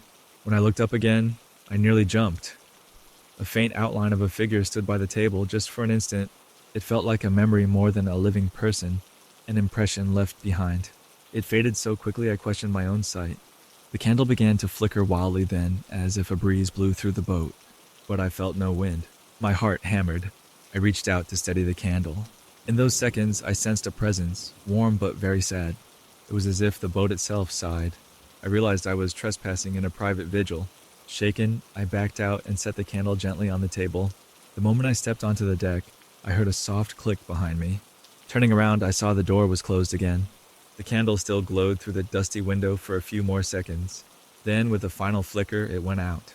After that night, I never saw the candle glow in the porthole again. The boat stayed silent and dark. Over the next month, a city notice appeared on the marina gate, stating they planned to demolish several old slips, including the one with the houseboat. I felt a mix of sadness and relief. It seemed that whatever or whoever clung to the boat had chosen to depart. Sometimes I still pass by the abandoned marina. The houseboat remains there, half submerged now, leaning harder to one side. No sign of candlelight or footsteps. It's as if the final chapter of its story ended when the unseen occupant let go. I never discovered the whole truth. Whether Jonas returned in secret or if the candle burned on its own, carrying out an unspoken ritual. But the memory of that flicker at sunset lingers in my mind, reminding me that not all goodbyes are final, especially when love and loss are involved.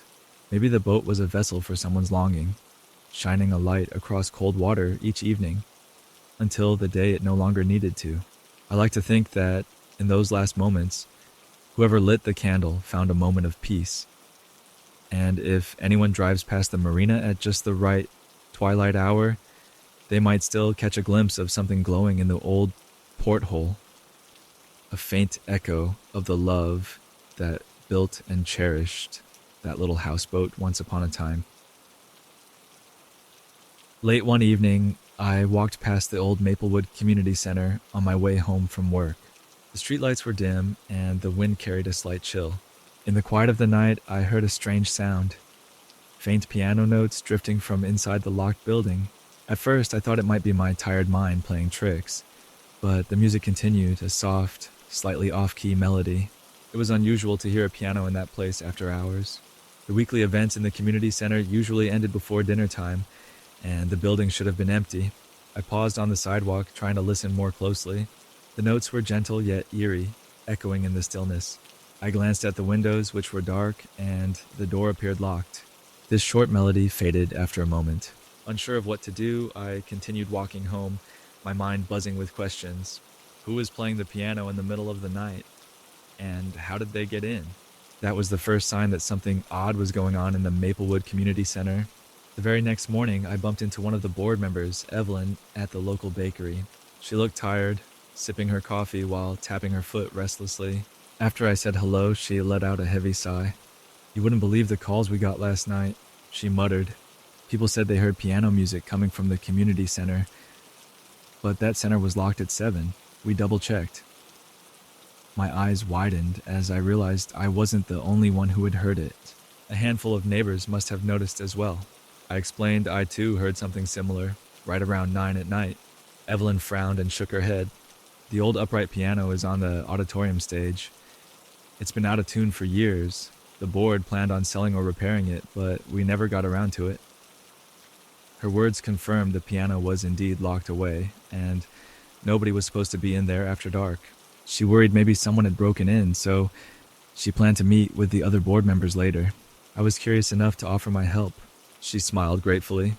We don't want rumors spreading or damage to the building, she said in a hushed tone. If you can spare some time, please join us this evening. At 7 that evening, a small group of us, including Evelyn and 2 other board members, Richard and Pamela, stood outside the main doors of the community center. The sun had just set, painting the sky a dull purple. We had flashlights and a ring of keys to get inside. The building was silent, the corridors dimly lit by emergency lights. Our footsteps echoed as we walked down the central hallway toward the auditorium where the piano was kept. The smell of old wooden floors and dusty furniture filled the place. Everything appeared normal at first glance. When we reached the auditorium, we flipped on the overhead lights. The large room revealed rows of folding chairs and a small stage at the front. In the center of that stage stood the old upright piano, the wood darkened by age. Dust motes floated in the air, but something near the piano caught my eye. I noticed faint footprints tracking across the stage floor. They looked like partial prints, as though left by someone with dusty shoes or boots. In the stillness of the empty building, this discovery made all of us uneasy. We approached the piano carefully, as though expecting a hidden person to leap out. But no one was there. Richard examined the lid, which was locked shut. No signs of forced entry here, he murmured. A thick chain wrapped around the piano lid, and the padlock remained secure. Even if someone had the key, we would know this was the only ring of keys we had, and none were missing. Pamela pointed to the footprints. Maybe they came in, tried to open it, and couldn't, she suggested. But then how did we hear music if the piano was locked? Evelyn knelt by the footprints and touched the dusty floor. These prints are fresh, she said, her voice quavering a little. Somebody or something was here recently. The footprints led from one side of the stage to the other, stopping at the piano and then disappearing near a side exit that stayed locked from the outside. We checked that door. It was bolted shut, and no windows in the backstage area showed any sign of forced entry. We all exchanged uneasy glances. The question was pressing. How did the piano produce music in the night if the lid was locked? We decided that perhaps the culprit had found a way to open the lid, play a few notes, then lock it again before leaving. But the thought of such stealth felt unlikely. Pamela suggested we wait in the auditorium after dark. Maybe we could catch an intruder in the act. That was how I found myself sitting quietly in a corner of the auditorium at 9 o'clock that night. The overhead lights turned off. The only light came from a distant street lamp shining through tall windows. Outside, the wind rustled leaves along the sidewalk, and the building settled with occasional creaks. The 4 of us sat in nervous silence. Richard occasionally shined a small flashlight at the stage, illuminating the piano's sturdy outline. The minutes dragged on without a sound. Just when we started to think this was a waste of time, a soft note drifted through the air. It was low and faint, like someone pressing a key on the piano. My stomach clenched. Evelyn's eyes snapped wide open. We all peered at the piano. Yet, we saw no movement on stage. Another note sounded slightly higher in pitch, gently echoing across the empty seats. Pamela whispered, "Do you see anyone?" But we couldn't spot a single shape or shadow near the instrument. The chain around the piano lid appeared intact, still wrapped around the front, but music started to form a slow, wandering melody. Each key press sounded muted, as if the piano's strings were wrapped in something. We stared in shock. The notes, though quiet, were unmistakable. No intruder was visible. It was as though the piano was playing all by itself. As fear pricked the back of my neck, Richard stood and inched toward the stage, his flashlight illuminating the dusty floor. The melody stopped immediately, plunging the auditorium back into silence. We all waited, hearts pounding. Richard set one foot on the stage. He scanned the floor, searching for new footprints, but the dust lay undisturbed, aside from the footprints we saw earlier. At this point, Evelyn and Pamela hurried to check the building's exterior doors and windows. Everything was still locked. Richard approached the piano, carefully touching the chain to see if it had loosened. It felt solid. The lid was firmly shut. The seat in front of the piano was covered in dust, showing no sign someone had sat there. These details made no sense. I hovered by the stage, half expecting a trick or a prankster to jump out. Nothing happened. We regrouped in the hallway, confusion etched on our faces. Evelyn suggested we contact a locksmith the following day to examine the chain and lock. Maybe there was a hidden trick we were missing. Richard thought it might be better to contact the local police in case somebody was entering the building through some unknown entrance. But we had no evidence of actual break-in, just strange music and footprints. In the end, we locked up again and went home, each of us disturbed. The locksmith came the next day and confirmed the chain was standard, the padlock sturdy, and the piano lid showed no signs of forced manipulation. There was no easy way to open it without damaging the wood. Everyone became more curious. A rumor quietly spread among the people who used the community center. Some of the older residents whispered that the piano might be haunted. They said a long time ago, an old music teacher used to hold lessons in that auditorium. She lost her job after arguments with the board and passed away soon after. Maybe her spirit still lingered, trying to play the music she loved. I wasn't sure I believed in ghosts, but the evidence was puzzling. The board members decided to keep the center locked in the evenings and set up a small security camera pointing toward the stage. If someone was sneaking in, we would catch them on tape. A local tech-savvy volunteer installed the camera, and we waited to see what might happen. After about a week, we gathered to review the footage. Pamela loaded the video files on a laptop in one of the meeting rooms. The recordings began with hours of nothing but an empty stage. Occasionally, someone popped in during the day for a class or event, but once night fell, the auditorium stayed dark. Then, on the third night of recording, we saw a faint flicker around midnight. The camera's night vision detected movement at the piano, but it was fuzzy and faint. The keys pressed down with no visible hands, while the chain remained in place. The pressed keys in the camera footage looked like they moved by themselves, accompanied by those off-key notes. A shadowy blur hovered above the bench, but it was too indistinct to identify as a person. It vanished after a few moments. The video ended with no intruder stepping off stage. We all stared at the screen in shock. None of us had an immediate explanation. Even the volunteer who installed the camera, someone who was usually skeptical, had no idea how to fake that effect without physically altering the footage. The sense of unease grew.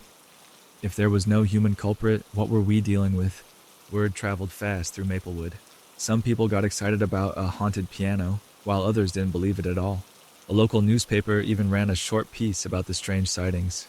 That brought extra attention the community center didn't want. Not all board members were pleased with the public's interest.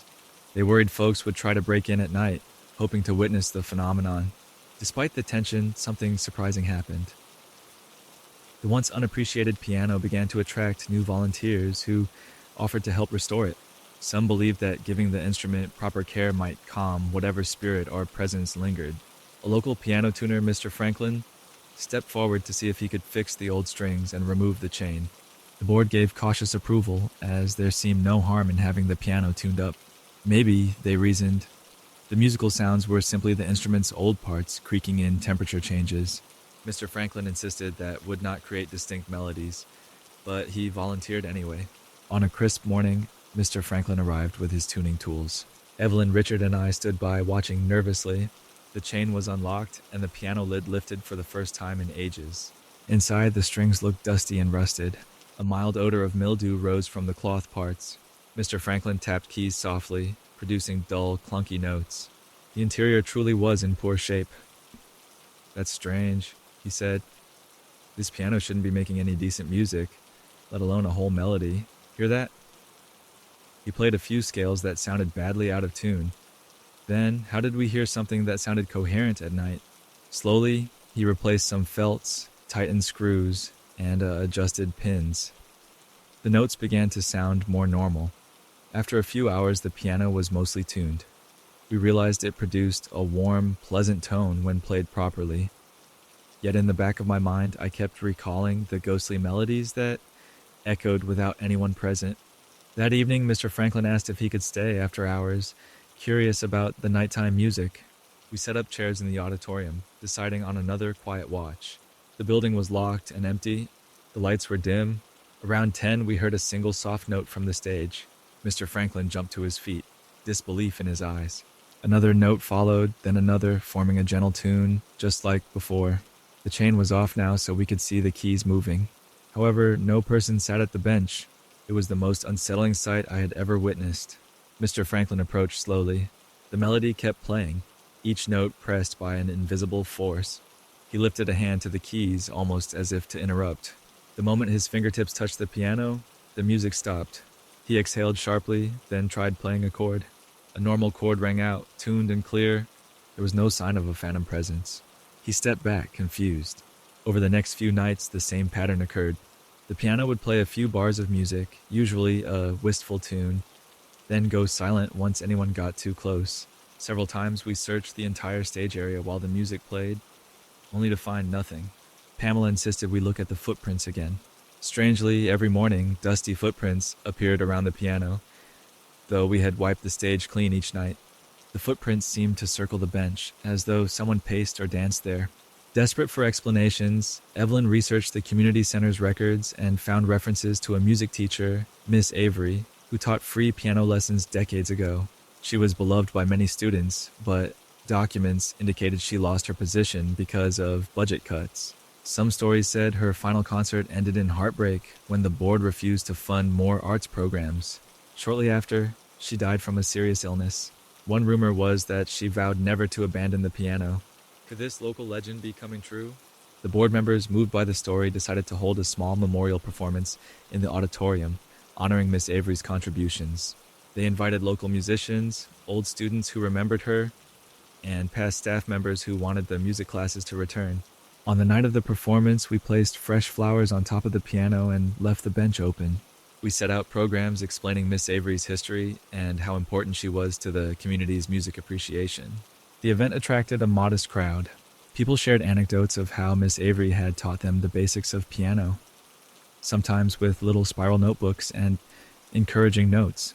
Others recalled that she often played gentle tunes to comfort young kids who were shy or frightened. In her memory, the volunteer pianist performed a simple recital on the newly tuned piano. The audience listened, some smiling, others wiping tears. The piano sounded lovely, stable, and harmonious. A hush fell over the room when the performance ended. Everyone waited to see if anything strange would happen. For a moment, we heard only the soft hum of the air conditioning. Then, as if in answer, a slender breeze rustled the flowers on top of the piano. The final note from the recital seemed to echo a second longer than it should have. It was subtle, but several people claimed they heard an extra chord ring out, quietly, even though the pianist had already folded her hands. A few in the crowd gasped, believing Miss Avery's spirit was acknowledging the tribute. From that night forward, the late-night piano music mostly ceased. The footprints by the stage vanished, and nobody complained of hearing ghostly tunes in the dark. The board stopped obsessing over the possibility of a break-in. It was as though whatever unrest that lingered had found peace through the memorial ceremony and the communal love of music. The board voted to keep the piano, maintain its tuning, and even restart free lessons for kids if they could find enough funding. Many folks felt that was exactly what Miss Avery would have wanted. When I pass the auditorium now, I sometimes take a quick peek at the old upright piano. No more chains keep it locked. Instead, it stands proudly, inviting people to sit down and play. Every so often, when the auditorium is empty, I run my fingers over the keys and think of the mysterious evenings when we heard those haunting melodies. The memory still sends a little shiver through me, reminding me that some passions run deeper than we can explain. Whether or not you believe in ghosts, it's hard to deny the power of music and the dedication of a teacher who cared so much for her students. Maybe her devotion truly lived on in those nightly songs. In the end, the Maplewood Community Center gained a new appreciation for the arts. More residents signed up for music events, and the piano became a subtle symbol of the center's history. People would remark, "Remember the time we all heard the piano in the dead of night?" They'd laugh it off, half joking, half wondrous. The board members occasionally teased one another about ghost hunting, but the fear was gone. A gentle respect for what we once experienced replaced it. If you ever find yourself in Maplewood, you might stop by the community center. You'll see an older, well cared for upright piano at the front of the stage. It might still have a bit of dust in its corners or a few scuffs on its wood, but it carries a renewed energy. Sometimes a volunteer picks out a tune, or a child from the new lesson program practices scales. The notes are no longer off key, but bright and hopeful. In that music, we remember Miss Avery and recall how, for a brief spell, an untuned piano rang out in the night, guided perhaps by a teacher's spirit that refused to let her music fade away. Some nights feel different from others. The air gets quiet, and an odd kind of energy hangs around, as if something unusual is about to happen. That was exactly how it felt when I walked home through my neighborhood one late evening. The streetlights flickered slightly, and the moon hid behind a cluster of clouds. Then, in the distance, I heard the soft rumble of an engine, slow and steady, like an old van taking its time. I glanced up the road and saw a large vehicle coming closer, its headlights cutting through the dimness. As it passed under a street lamp, I realized it wasn't a normal car or delivery truck. Painted in faded colors, it looked like a small bus or bookmobile, the kind libraries used long ago to bring books to remote places. I had not seen a bookmobile in years. They used to come to our school when I was little, full of stories and bright posters, but this one had chipped paint and a sign on its side that read Astral Bookmobile. The letters swirled in a slightly dreamy style, with little stars painted around them. Something about that name sent a small thrill through me. Bookmobiles were rare these days, and Astral made it sound almost magical or mysterious. Even though it was nearly midnight, the bookmobile slowed to a stop at the curb. Its engine gave a soft, rattling purr. Light glowed from inside, tinted a gentle amber color. There was no driver's seat up front, at least. None that I could see. Curious, I took a few steps closer. A little bell chimed, and the bookmobile's door slid open with a whisper. Nobody stepped out, but I heard the faintest voice from within, something like, "Come in if you wish." I should have felt afraid, standing alone on a deserted street, but a strange calmness filled me instead. My feet moved forward almost on their own, taking me up the short metal steps into this traveling library. Inside, warm yellow lights illuminated a narrow aisle lined with shelves of old hardcover books. Their spines were in different colors, deep blues, burgundy reds, soft browns, some with gold lettering that had started to flake off. The air smelled faintly of paper and pine. A small desk stood at the back, and behind it, a tall figure with gray hair greeted me with a polite nod. "Welcome to the Astral Bookmobile," the figure said in a low, gentle voice. I couldn't tell if they were old or just tired. Their eyes glimmered kindly, and they wore a simple dark coat. Before I could speak, the person gestured for me to look around. I noticed that each bookshelf had labels: memories, dreamscapes, possibilities, and other curious categories. None were typical library sections like mystery, romance, or science fiction. I ran my hand over one shelf. The book's covers looked well worn, as if many people had flipped through their pages over decades. Feeling a tug of fascination, I pulled out a slim volume from the Dreamscapes section. Its title read Whisper Grotto. I opened the cover, expecting a library card or some notes, but found nothing except the faint scent of lavender. The pages rippled with handwriting, not typed words, and small sketches of curious cave formations. I only had time to glance at a few lines about a hidden chorus in the dark before I heard the gray-haired figure clear their throat politely. "Is that the one you want?" they asked. I hesitated. "I'm not sure," I said. "I don't even know how this works. Do I need a library card?"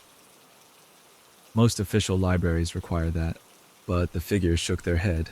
"No, we don't use those anymore. Just fill out your name in our log." They nodded toward a large register on the desk.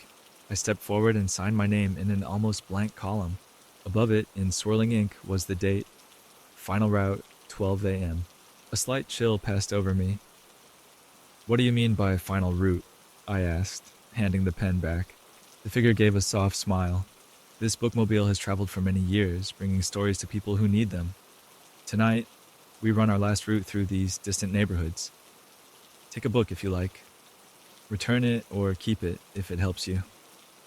Then they turned away to organize some papers. It felt like they were giving me time to decide. Despite the strangeness of the situation, I found myself drawn to Whisper Grotto. I gently placed it under my arm. After I picked the book, I looked around at the other shelves, noticing more odd titles: Songs of the Unsaid, Midnight Bridges, and Unmapped Horizons. Each looked ancient, with dog-eared pages. I was tempted to stay longer, but I sensed my time in the bookmobile might be limited. The figure at the desk must have felt my hesitation. You can browse more, but midnight doesn't last forever, they said softly. Choose wisely. I thanked them and stepped back outside. The night air hit me, cool and refreshing after the warm glow inside. I heard the door slide shut behind me, followed by the soft chime of the bell. When I turned to look, the Astral Bookmobile's engine rumbled gently, and it pulled away, disappearing around the corner as if it had never been there. The street fell quiet again, lit only by a faint moon halo through the clouds. I hurried home, clutching Whisper Grotto like a treasure. Exhausted though I was, I couldn't resist opening it once I got indoors. To my surprise, a small piece of paper fluttered out from between the pages and landed on my bed. I picked it up and read a short, handwritten note. When echoes call, remember to listen. A whisper can reveal truths in darkness. I stared at the words, not sure what they meant. The handwriting was neat, but the message felt cryptic, almost like advice or a riddle. Shrugging, I tucked the note back into the book. Then I flipped through more pages, discovering a story about someone exploring hidden caverns that sang when the wind passed through certain tunnels. The writing style felt oddly personal. It was less a novel and more like a diary. Each page describing the person's emotions, joys, and fears in those dark passages. The next day, I told my friend Marta about the Astral Bookmobile. She raised an eyebrow, as if I was telling a tall tale. A traveling library at midnight? That's a bit weird, she said. But I showed her the book, complete with my cryptic note. She looked intrigued. Think it'll come back? She asked. I had no idea. The figure said it was their last route, so maybe that was the only time we would ever see it. Marta insisted on borrowing Whisper Grotto, curious about its strange diary-like format. I warned her to be careful with it because it felt special. A few days later, she returned it, looking pale. I found another note inside, she explained. She handed it to me. It read, "Sometimes the path forward is hidden behind the song of silence. Turn inward to see." Marta confessed that she read the entire book in one night, and it left her feeling unsettled and inspired at the same time. She'd had vivid dreams of wandering through rocky corridors, hearing distant voices call her name. That gave me chills, but also made me want to learn more. Did other people in the neighborhood encounter the Astral Bookmobile too? I asked around. One older man said he saw it parked by the church at about 1 a.m. but thought he was dreaming. A student claimed they borrowed a book on star maps from some midnight van, but it vanished from their desk the next morning. The more neighbors I spoke to, the more stories emerged, each describing a fleeting visit, always at an odd hour when most people were asleep. A few even admitted they found notes in their borrowed books, small clues or warnings that felt strangely personal. One neighbor, Mr. Delgado, said his note told him, "You will find what you lost if you share your story." He realized he had been holding on to guilt about a family mistake for a long time.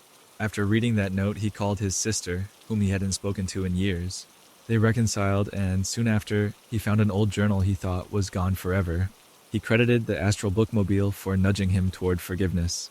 Over the next couple of weeks, I became almost obsessed with hearing more tales. People reported the van glowing faintly at night, then vanishing by dawn. Several times I tried to catch it again, staying up past midnight and wandering the streets, but it never returned to the same spot. A few others claimed to see it once or twice, but each sighting felt random, almost as if the bookmobile chose who could find it. Some nights I came home hoping to find a new note hidden in Whisper Grotto, but I always found the pages exactly as I left them. Still, the diary-like text continued to captivate me. The further I read, the more I sensed it was addressing me directly, guiding me to reflect on my own fears and dreams. It mentioned illusions in the darkness that disappear when courage shines, and it described the quiet power of listening to faint echoes. The cryptic notes that fell out from time to time urged me to trust my instincts. One line read, "Your inner voice is the key to your journey." Another said, "Treasure each question you have. The answer sings close by." Around that time, rumors spread that the astral bookmobile had been seen in a neighboring town, traveling deserted highways at dusk. A traveling library that seemed half real, half myth. Someone online wrote a post claiming it was a ghostly bus from an old library system that shut down decades ago. Others guessed it might be a community project by some eccentric collector. Whatever the truth, each account highlighted one consistent point. If you borrowed a book at or near midnight, you'd find a personal message inside, guiding you in subtle yet meaningful ways. When a close friend of mine, Tanya, lost her job unexpectedly, she was feeling hopeless. She had no idea where to turn. Late one evening, she dropped by, eyes red from crying. She asked if she could read Whisper Grotto. She had heard me talk about the notes and wanted comfort from a mysterious source.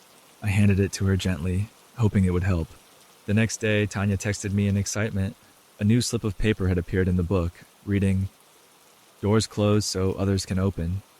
Seek the new horizon with open arms." She took that as a sign to apply for a job field she had always wanted but never pursued. Within a week, she got an interview and felt more hopeful than she had in months. As the days passed, the sightings of the astral bookmobile became less frequent. Some said it had rarely appeared in other small towns and might be moving on for good.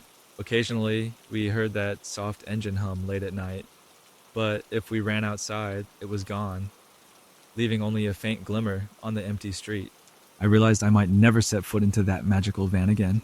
Over time, though, I came to appreciate that the real magic might not be the bookmobile itself, but how it nudged people to look inward and discover bits of wisdom. The cryptic notes guided them to reflect on their lives, face regrets, or chase dreams. Even if the van had been just a traveling library with a curious caretaker, its final route served as a spark in our community, causing neighbors to connect over shared stories. I decided to keep Whisper Grotto on my shelf, wrapped carefully in cloth. It felt like a special keepsake from a surreal experience. Sometimes I thumb through the pages, and every so often, a new note slips out at exactly the moment I need it. They are never long, just a sentence or two, but they always resonate deeply. On rare evenings, when the moon is high and the streets are empty, I walk outside and scan the roads, half expecting to see a flash of those old headlights. I imagine the astral bookmobile traveling back roads in far-off places, stopping at midnight to let someone new browse its shelves. Maybe they'll pick up a worn book and find a note that helps them move past a sorrow or discover a hidden passion. Maybe that single piece of paper will be enough to change a life. In the end, I don't have a neat explanation for how it all worked, or why the bookmobile chose this town. Some nights, I pretend it was a dream, but I only need to catch one glimpse of Whisper Grotto to remember it was real. Even if no one sees that old van again, the stories it left behind ignited a spark of wonder in many hearts. And for me, that quiet message, "A whisper can reveal truths in darkness," still gives me hope each time I face uncertainties. So, if you ever hear a soft engine passing by in the late hours, you might open your door and look outside. Who knows? You could see the faded colors of a library van lit by a gentle amber glow. If you do, step aboard without fear. Pick a book, let it guide you. You might just find the exact words you need tucked neatly between the pages, whispering answers you didn't know you were searching for. A warm summer breeze swept over the Capstone National Park as the last rays of sunlight disappeared behind the tall evergreens. I stood at the trailhead with my friend Mia, reading a notice board that warned hikers against entering the path after dusk. The sign said the park rangers closed the popular Capstone Trail at sunset for safety reasons, mostly because of steep drops and uneven ground deeper in the woods. It was already past 6 in the evening, close to dusk, and we knew we shouldn't push our luck. But we didn't plan on going far, just a short stroll to catch a glimpse of the orange sky through the trees. We started walking, our boots crunching leaves and small twigs. The path wound gently uphill, passing thick ferns and moss-covered logs. The air felt cool, and birds chirped in the canopy overhead, calling out last songs before nightfall. Mia carried a small flashlight, just in case the forest got too dark. As we made our way along, we saw a few other hikers heading back to the main campground, most of them hurrying to exit before the rangers came by to reinforce the closure. About 15 minutes in, we reached a slight clearing in the trees and paused. Through a gap in the pines, we could see a breathtaking sunset painting the horizon in purple and gold. We took in the sight, feeling the hush of nature around us. Then, from somewhere deeper within the forest, a gentle glow appeared. At first, I thought it might be another hiker's flashlight, but it looked softer, more like a lantern flame flickering beyond the tree line. Mia noticed it too. She raised her eyebrows in curiosity, and I felt a stir of excitement. We both knew the trail was supposed to close soon, so who would be out there with an old-fashioned lantern? We decided to check it out, even though we were aware the path would soon be off limits. Following the official trail, we rounded a bend where the forest grew denser. The glow flickered once, brightened, and then moved out of sight. Mia and I picked up our pace to avoid losing it. We crossed a wooden footbridge over a narrow creek, the boards creaking under our weight. All the while, we watched for the glow among the trunks of tall cedars. Every time we thought it disappeared, it flickered again somewhere ahead, as if beckoning us forward. At last, we found ourselves well beyond the marked route. A sign clearly stated, "Trail ends here, no entry beyond this point." Beyond that sign, the ground sloped sharply downward and turned rocky. Mia hesitated. "The notice board says this section is dangerous," she reminded me, shining her flashlight to show ragged boulders and tangled roots. Maybe we should go back. But I couldn't forget that lantern glow. A small spark of curiosity drove me. I urged Mia to trust me for a few more steps. Reluctantly, she nodded, and we ducked under the rope that blocked the path. The footing was tricky, and we had to be careful. The forest canopy grew thicker, letting in little of the dusky light that remained. As we picked our way down, the last traces of the sun vanished, leaving the woods wrapped in gloom. Mia switched on her flashlight fully, its beam cutting through the dark. Our surroundings felt quieter now. No rustle of other hikers, just an occasional breeze stirring branches above. Then, in the distance, the lantern flared again, clearly visible between tree trunks. It danced with a golden shimmer, guiding us deeper into the forest. We approached slowly, calling out, "Hello, is anyone there?" Our voices echoed softly, but no reply came. The light continued to sway as if carried by an unseen hand. My heart pounded with curiosity and a hint of fear. We navigated a patch of slippery rocks, using a fallen log as support. Suddenly, the lantern glow vanished. Panicked that we'd lost it, we pressed on, stepping over a cluster of ferns. Right as we passed a thicket of shrubs, the light came back to life only a few yards away. Its glow illuminated a small clearing that we'd never have known existed otherwise. Standing in that clearing, we found old signposts knocked over by time and weather. Their paint peeled, and the lettering was unreadable. In the center of this area stood what looked like a crumbling stone monument, maybe a marker from when the park took shape or some older historical site. Moss covered large parts of the rock, but we could see faint carvings, possibly names or dates. And near this mossy monument, just beyond our reach, the lantern hovered still, no holder in sight. The flame flickered, casting shadows that danced on the stone. Mia whispered, "This is so strange. Where's the person holding it?" She took a cautious step forward. We both scanned the area carefully, expecting to see a figure behind the glow, but there was no one. The lantern was simply floating in the air, bobbing gently up and down, as if suspended by invisible hands. A chill ran through me. I glanced at Mia, and I could see her eyes wide with the same mix of awe and hesitation. We inched closer, hands trembling. Suddenly, the lantern started moving again, drifting toward a narrow, overgrown trail leading away from the clearing. This path looked older and less maintained than the main route. Thick claws of undergrowth covered the ground, and tall cedar branches reached down like arms. We hesitated, unsure if we should push on or turn back. Night had fallen completely by then, and we could hardly see the sky through the canopy. Something about the lantern's silent invitation made my heart skip. I wasn't sure if we were chasing a ghostly illusion or stumbling into a hidden piece of the park's history. Still, I felt compelled to follow. Maybe it was curiosity, or maybe the lantern's gentle warmth offered a promise of discovery. Mia and I shared a look, silently agreeing to proceed, but we vowed to stay close and watch each other's steps. The old path sloped upward, snaking between great pines.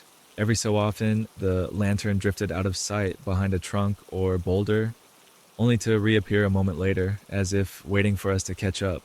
We walked carefully, listening to the forest's nighttime sounds: crickets, the distant hoot of an owl, and the steady crunch of our boots on pine needles. Our flashlights felt less important than they had before because the lantern glowed bright enough to guide us. After what felt like half an hour, we emerged atop a small ridge. The air here felt fresher, and we could see a sliver of moonlight above. The lantern paused in a rocky spot, letting us step onto flat ground. We realized we stood at an unexpected viewpoint. Though the surrounding trees blocked most of the landscape, the stars shone as if painted on a canvas overhead, and a soft breeze brushed against our faces. It seemed like a hidden gem, a place no typical hiker would find. As we took in the view, the lantern gently lowered to the ground, resting near our feet. Now we could see its old-fashioned design metal framework with a glass panel. The flame inside burned steadily, not flickering or sputtering as a real candle might in the breeze. Fear mingled with wonder. We tried to speak, to question the presence that had led us here, but all that came was hushed breath. Tentatively, Mia reached out toward the lantern's handle. Her fingertips made contact with the cool metal. Immediately, the flame shimmered, and we felt a soft jolt pass through the air, like an electric spark or a spiritual hush. Mia gasped, pulling her hand back. It felt like static, she said, voice trembling. I placed a hand on her shoulder, uncertain what to do next.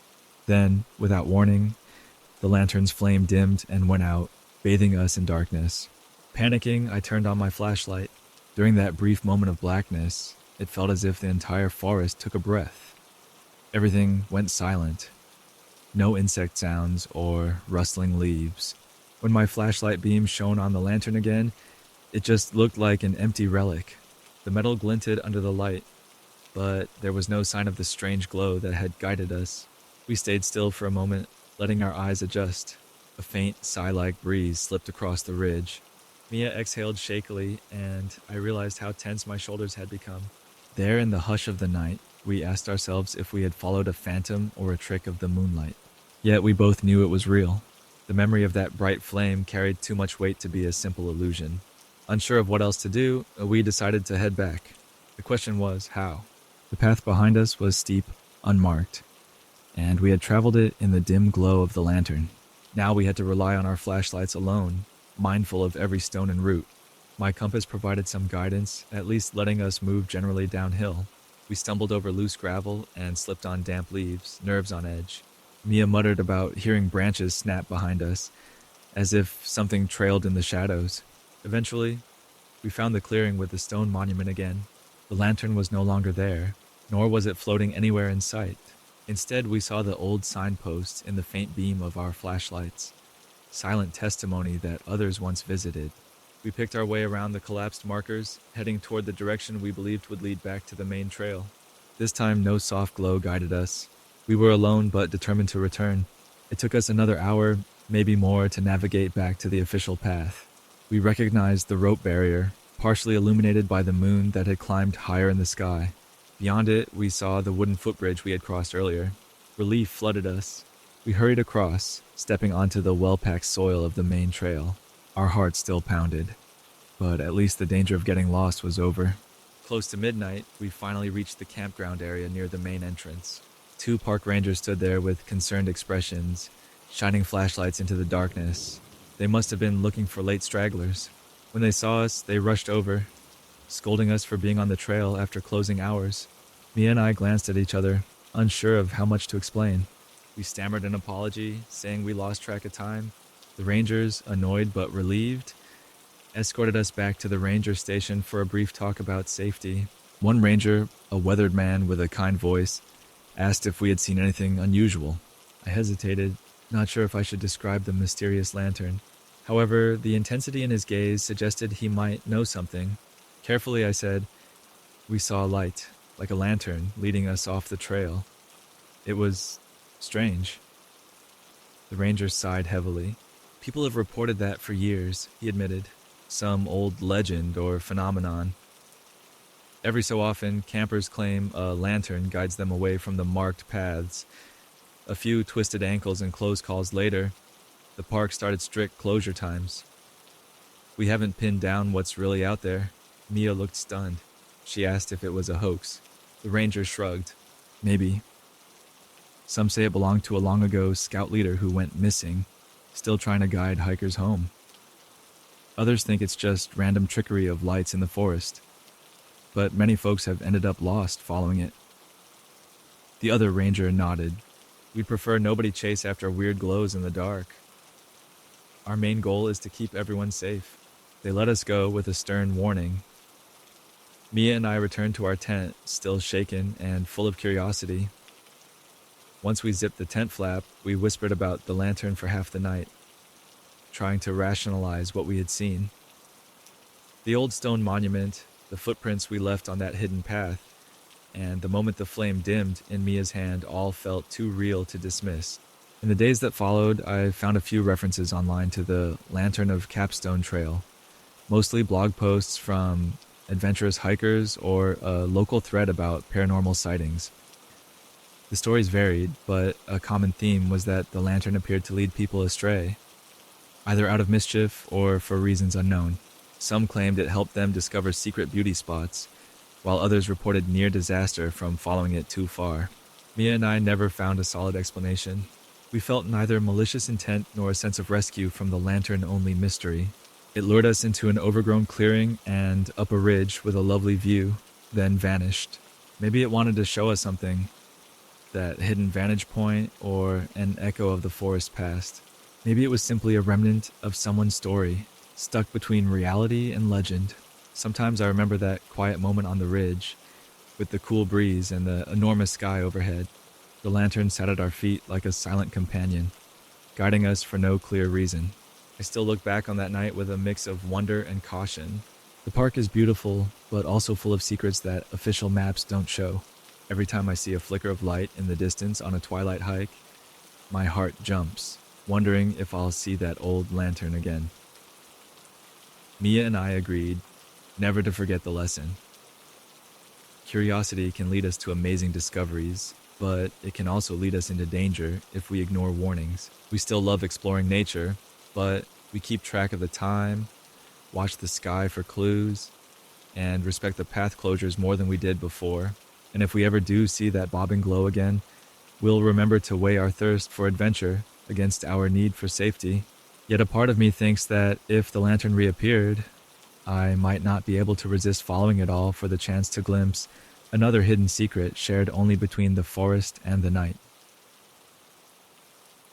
A light breeze brushed against the tall grass as I drove down the old highway late one summer afternoon. The sun was still bright, painting the sky a warm gold, and I was eager to reach my destination before dusk.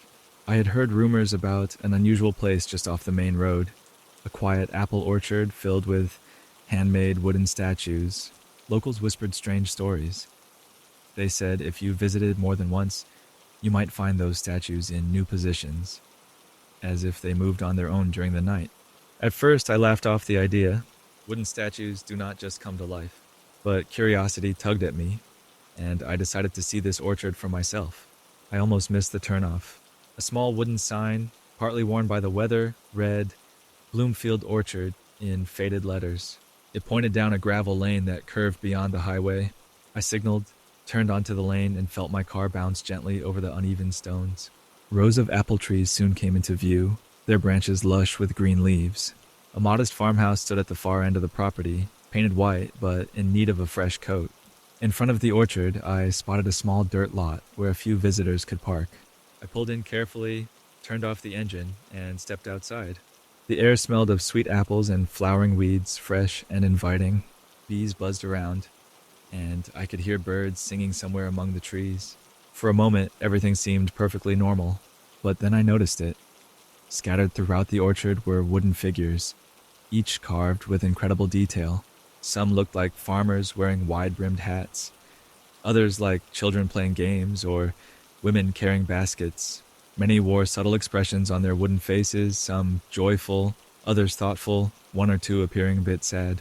I felt a small chill run up my arms, even though these were just statues. Something about their presence gave me the sense that I was not alone. I took a slow walk down the first row of trees, which were heavy with small green apples. Next to a gnarled trunk, I saw a statue of a man leaning forward, one palm pressing against the bark of the tree. as if checking on it. His carved features looked kind, with delicate lines around the eyes. The detail was impressive, from the folds in his shirt to the texture of his hair. I wondered who had spent so many hours on this work. A cough startled me. Turning quickly, I noticed an older gentleman approach, walking with a slight limp. He wore overalls and a cap and carried a small basket. "Sorry if I frightened you," he said gently. "Visitors don't usually show up this late in the day." I exhaled and smiled, trying to shake off my nervousness. "It's okay," I replied. "I heard about this orchard and the wooden sculptures. Thought I'd take a look." He nodded, gaze drifting briefly toward the nearest statue. "I'm James Bloomfield, owner of the orchard." He glanced at the sun dipping lower in the sky. "We stay open until right before sunset.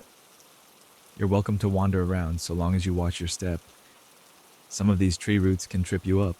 I thanked him, and he turned to head back toward the farmhouse. As he went, he added quietly, "If you see them move, don't worry. They don't mean harm." His words sent a ripple of unease through my mind, but I assumed he was just giving a playful nod to the local rumor. Still, I couldn't help glancing at the statues with renewed caution. They all stood perfectly still. I continued my walk, weaving between apple trees and passing more wooden figures. One depicted a young girl with braids, balancing an apple on her palm. Another showed an older woman wearing an apron, gazing at a small wooden bird perched on her hand. Each time I marveled at the craftsmanship. Someone had carefully carved expressions, clothing details, even little scuffs on shoes. The orchard had dozens of these pieces, scattered in no clear pattern, some close to the edges of the rows, others right under the heavy branches. After a while, the shadows grew longer, and I realized the sun was nearly setting. I did not want to overstay my welcome, so I started heading back toward the dirt parking lot. Before climbing into my car, I took one last look at the statues behind me. I felt a strange pull, like the orchard wanted me to stay, but I convinced myself it was just my imagination. With a final sigh, I turned the key and drove off, the wooden figures slowly disappearing in my rearview mirror. Late that night, I found myself tossing and turning in bed. The orchard stuck in my mind, images of those statues flickering behind my closed eyes. I saw the details of their carved faces, the glint of the setting sun on their polished surfaces. Eventually, I slipped into an uneasy sleep. My dreams were odd, full of shifting shapes in the orchard, wooden faces turning to watch me, wooden figures stepping quietly among the rows of apple trees. I jolted awake more than once, heart racing. The next day, I made an impulsive decision to visit again. I usually was not the type to chase legends, but I wanted to see if something might be different. After work, I grabbed some snacks and drove the same route, turning down that gravel lane one more time. This time I arrived earlier in the afternoon with the sun still high. In the orchard, a light breeze swayed the apple branches, and the warm air felt comforting on my skin. Right away, I noticed that some statues seemed to be in different spots, or maybe I remembered them incorrectly. The man leaning on the tree trunk was not in the same place. I found him near a different tree, but he was carved in the same pose. The young girl who had been holding an apple in her palm now stood near the orchard's entrance, braids draped across her shoulders. It had to be the same statue. She had the same braided hairstyle, the same scuff on her carved shoes. Yet here she was, on the opposite side of the orchard from where I saw her yesterday. A shiver crept down my spine. Either Mr. Bloomfield had moved them around for some reason, or my memory failed me. I wandered, paying closer attention than before. The statue of the older woman with an apron was nowhere to be found. Instead, I discovered one I didn't recall seeing at all. A tall figure in suspenders, tipping a wooden hat. Could it have come from storage, or was it always there? Growing more uneasy, I went in search of Mr. Bloomfield. I found his wife, a friendly woman named Nora, tending to a small stand near the farmhouse that sold fresh apples and homemade pies. I introduced myself and asked if someone had relocated the statues. She gave me a puzzled look. "We don't move them very often," she replied. "They've been in place for quite a while. My husband and I usually don't have time to rearrange anything. If we do, it's only for orchard maintenance once every few months." I frowned. "Are you sure? I could have sworn some of them are in new spots today." Nora simply shrugged. "Lots of visitors say that," she said in a gentle tone. "They'll come back on another day and insist the statues are standing differently, We just smile and say, maybe that's part of the orchard's charm. She turned her attention back to a customer, leaving me with more questions than answers. Part of me suspected a trick or strategic marketing. Create a legend about moving statues, attract curious travelers. But the orchard was so calm and rustic, it did not seem like these people were chasing business in that way. The place was not packed with tourists. Only the occasional car pulled up to buy apples or take a short walk. So if this was a publicity stunt, it was not a very aggressive one. Another day passed, and the orchard stayed on my mind. A week later, I convinced my friend Kara to drive out with me. She was excited, claiming a love for anything odd or mysterious. We arrived in the early morning, just as the orchard opened, and strolled among the trees while the sun was still low. Dew glistened on the grass, and apples' droplets shone like tiny jewels. The orchard looked even more peaceful at that hour. Whoa, Kara said as we walked between two rows. She pointed to a statue perched on a wooden crate, showing a carved boy rummaging in a basket. It's so cool, but kind of eerie, right? I nodded, explaining how these figures sometimes seem to change their positions from day to day. Kara gave me a curious look, but did not seem skeptical. She had a playful imagination. Let's keep track, she suggested. We found a small notebook in her bag, and we decided to write down each statue's description and location. We labeled the orchard rows by letters row A, row B, and so on. For each statue, Kara wrote down distinguishing features like clothing style, facial expression, or height, plus any unique marks on the wood.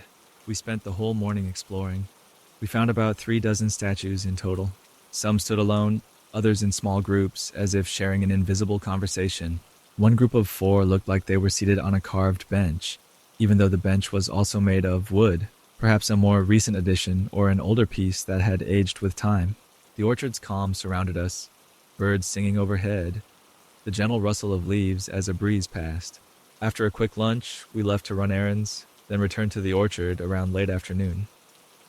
The shift in the orchard's atmosphere was subtle but definite.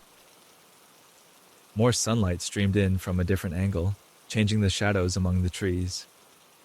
Kara pulled out her notebook and began comparing the statue placements we had recorded in the morning. This one was at the end of row C, right? She asked, looking at me.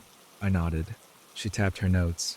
Now it's in the middle of row C, like it somehow moved 30 feet. Sure enough, the statue of the tall figure in suspenders now stood in a clearing deeper in the row. No footprints or drag marks showed in the grass. We walked around it, scanning the ground. Everything looked undisturbed, as if it had simply sprouted there. We checked other rows, noting similar changes. The carved boy with the basket was no longer perched on the crate. We found him kneeling by a tree instead. The group of 4 around the wooden bench had separated. 2 were still seated, but the other 2 stood behind them, one with an arm raised, as if pointing at something. Yet when we had left earlier, that arm was not raised at all. There was no question that the orchard had changed. The question was why? Did the Bloomfields have a secret staff that moved statues around while visitors were away? Curiosity overcame caution, and we decided to speak with Mr. Bloomfield again. We found him by the barn, stacking crates of apples. He greeted us politely. Kara tugged on his sleeve. We're not here to cause trouble, sir, but how do the statues move? His eyes flicked from her face to mine, and he sighed. If I could give you a simple answer, I would, he said quietly. But the truth is, I don't know. My grandfather carved the first few decades ago, setting them among the trees for decoration. More statues were added over time by different relatives. At some point, folks noticed they'd shift and appear in new spots, sometimes with new poses. We've tried to figure it out, but we never catch anyone touching them. You can stay the night, watch if you like, though it's not safe to roam in the dark.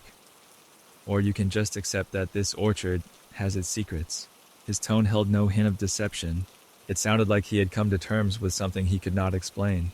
Kara and I exchanged wide-eyed looks. Stay the night? That was a tempting idea, but we also felt uneasy. Mr. Bloomfield must have seen our hesitation. We locked the gate after dusk, he warned. And it's quiet out here. Might not be what you expect. But if you do it, at least come tell us first, so we know you're around. The idea gnawed at me the rest of the day. Finally, after talking it over, Kara and I decided to camp near the orchard's edge that night. With the Bloomfield's permission, we pitched a small tent close to the main barn in view of a few statues scattered between the rows. As evening fell, crickets began their night song, and the orchard glowed under a pale moon. We took turns keeping watch, each of us determined to see if the statues truly moved, or if someone snuck out to shift them. For several hours, nothing happened. The orchard seemed peaceful, the statues just wooden shapes in the faint moonlight. A soft breeze caused branches to sway, sending rustling whispers through the leaves. Cora eventually dozed off around midnight, and I stayed up, hugging my jacket tightly against the cooling air. I remember feeling my eyes grow heavy. I battled sleep, determined not to miss a thing. Sometime later, a half hour, maybe more, I heard a faint noise. It was like a gentle creaking, as if wood was bending or shifting. I snapped awake, heart pounding, and stared out at the orchard. The shapes of the statues stood in silhouette. Then I saw movement one silhouette seemed to rock ever so slightly, like it was swaying on its feet. My breath caught in my throat. My mind tried to reason it away. Could it be the wind? But the trees had only a slight breeze. Another faint creak. I blinked hard, struggling to focus in the dim light. The silhouette of the statue that had once been kneeling now appeared upright. Was I imagining it? I reached over and shook Kara awake. She rubbed her eyes and I pointed. Together we watched for long minutes, occasional illusions, flickers of moonlight, possibly, but a distinct shape definitely seemed different, as if the wooden figure twisted at the waist or shifted its arms. Another quiet creak echoed through the orchard. We nearly forgot to breathe. In a burst of courage, Kara switched on her flashlight, shining the beam straight into the rose. The bright light fell on the statue. It was still. No sign of movement, no shifting limbs. Everything turned silent. With the beam on it, the carving looked as innocent and still as ever. My heart thudded in my chest. Slowly, we lowered the flashlight. The orchard returned to darkness, and after a moment we heard another low creak from further away, as though something else had moved. Neither of us slept well, and when dawn broke, we emerged from the tent exhausted, scanning the orchard in the early light. Right away, we saw changes. The statue that had been near us now stood 3 rows over, leaning against a tree. Another statue, shaped like a tall man, was perched near the barn door, though we did not recall seeing it there at all the night before. When we compared positions to our notes, sure enough, many had changed spots. We packed up our tent, said quiet goodbyes to Mr. and Mrs. Bloomfield, and left the orchard, our heads buzzing with questions. Neither of us had a definitive explanation. We did not catch the statues actually walking in plain sight, just hints and faint sounds in the dark. To this day, I still think about that orchard. I remember the hush of the evening, the warmth of the sun on the trees, and the lifelike expressions on those wooden faces. Part of me wonders if there is a gentle spirit in that place, guiding the statues from spot to spot. Or maybe the orchard itself holds an energy we cannot see. Sometimes, when I drive along that stretch of highway and see the small sign for Bloomfield Orchard, I feel a pull to stop again. Maybe I will one day. Perhaps nothing will have changed, or perhaps I will discover more carvings, and the older ones will be in entirely new poses. Until then, I keep the orchard's mysteries safely stored in my memory, reminding me that the world is big, strange, and wondrous, full of quiet secrets waiting under the leaves of an apple tree. The old Riverside School stood on the edge of town, its bricks worn from many decades of wind and rain. A tall chain-link fence surrounded the west wing, where signs warned of ongoing renovations. Most people, including former students, stayed away. The building had seen its glory days long ago, but now only a few classrooms remained open for community events. The sealed-off wing wore a lonely look, with broken windows boarded up and scaffolding around its exterior walls. From afar, you could see faded paint and rusted gutters. It seemed like just another old school that time had forgotten. One Monday morning, the janitor, Mr. Holmes, arrived early to unlock the front doors for a small group of retirees who used the auditorium for weekly meetings. As he passed the locked wing, he glimpsed something through a dusty window, a faint glow from inside one of the old classrooms. He paused, pressing his face to the glass. The window was grimy, but he could make out a large chalkboard on the other side. Strangely, fresh writing covered the board, although nobody should have been in there. The script looked like white lines floating in the dim interior. Mr. Holmes went closer, but from that angle, all he could see was a row of letters, faint and blurred. Later that day, He mentioned this odd sight to the school's part-time caretaker, Miss Keller, who managed the building's limited activities. She shrugged, thinking maybe a construction worker had left a note.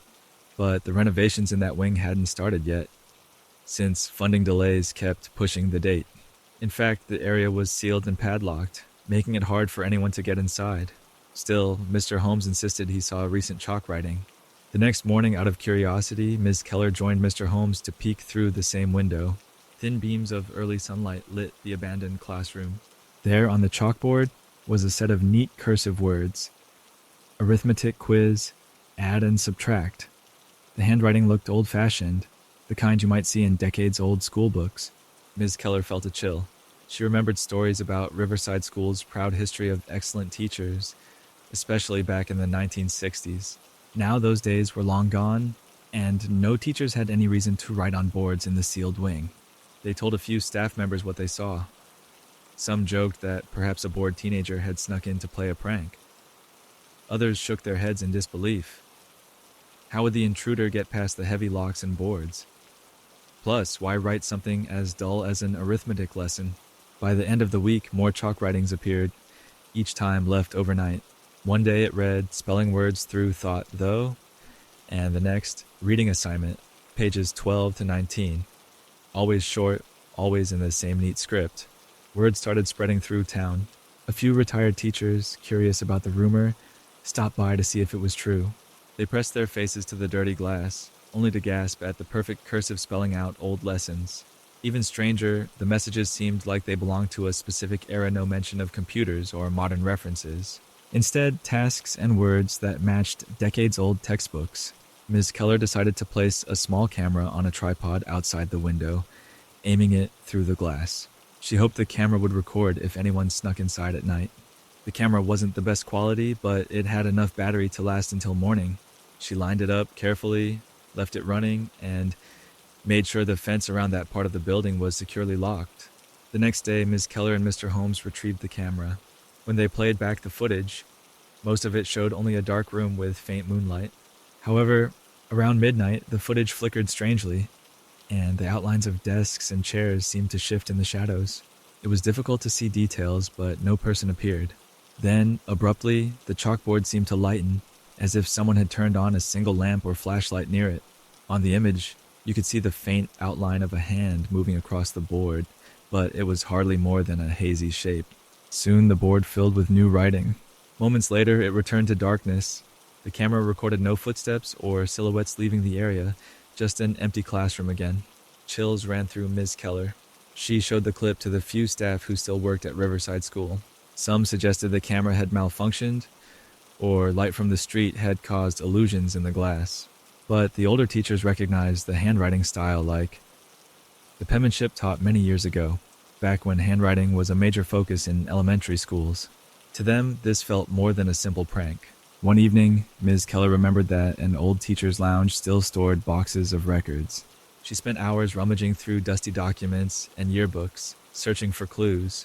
At last, she found a stack of black and white class photos from the 1960s. Each class had a teacher's name written in rose-colored ink beneath it. One picture from 1965 caught her eye. A teacher named Miss Harriet Fields, beaming with pride beside a group of young students. The yearbook caption praised her for her dedication and excellent penmanship. Intrigued, Ms. Keller traced her finger over the swirling letters of Miss Fields' signature. Something about the style matched the cursive on the chalkboard. She dug further into the school's archives, discovering that Miss Fields had taught at Riverside for decades. Known for her strict but effective lessons, she passed away in the early 1980s, well before renovations began. Yet, a few newspaper clippings praised her for raising test scores and encouraging neat handwriting among her pupils. If the messages were somehow connected to Miss Fields, how was that possible? The next night, Ms. Keller found it hard to sleep. She kept thinking about the chalkboard and the ghostly writing. When she finally dozed off, dreams pulled her into an old classroom. She saw children wearing older-style clothes quietly copying notes on chalkboards. At the front stood a woman with a gentle yet firm smile, guiding them through spelling drills. In the dream, Ms. Keller felt a comforting presence that reminded her of beloved teachers from her own past. The next morning, she arrived early to check the classroom window. More writing. This time it said, "Quiz today. Please study your spelling words." In smaller letters beneath it read, "Do your best. I believe in you." The encouraging tone struck Ms. Keller as very real. She remembered that older teachers took pride in lifting students' spirits, even during tough lessons. That day, Ms. Keller decided to reach out to some former students who might have been taught by Miss Fields. After searching local records, she located a few people in the area. One was a woman named Janine, who had been in Miss Fields' class in 1965. Janine agreed to meet at a small cafe. Over coffee, Ms. Keller explained what was happening at the school, describing the nightly chalkboard messages. Janine's eyes widened with a mix of wonder and nostalgia. "That's exactly the kind of notes Miss Fields would leave for us," Janine said softly.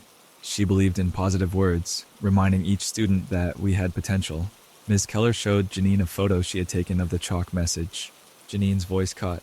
"Miss Fields wrote almost the same lesson once, right before a big spelling test. She had the neatest cursive I've ever seen." Curiosity sparked in Janine. She asked if she could come along to see the chalkboard in person. Ms. Keller hesitated because the wing was off limits, but moved by Janine's memories, she agreed they could at least peek through the window. They arranged to meet at the building that same evening, right around sunset. When they got there, the sky was streaked with pink, and the empty renovation zone felt silent. Chain-link fences rattled lightly in the wind. They approached the locked classroom window, pressing their faces to the glass. Nothing unusual yet. The board was blank, just a faint gray surface waiting for chalk. They waited nearly an hour, talking in hushed tones about the old days at Riverside. Janine recalled Miss Fields' infinite patience and how she stayed after class to help struggling students improve their handwriting. Ms. Keller felt touched by these stories, certain that if a teacher's spirit lingered, it might be for the love of her students and classroom.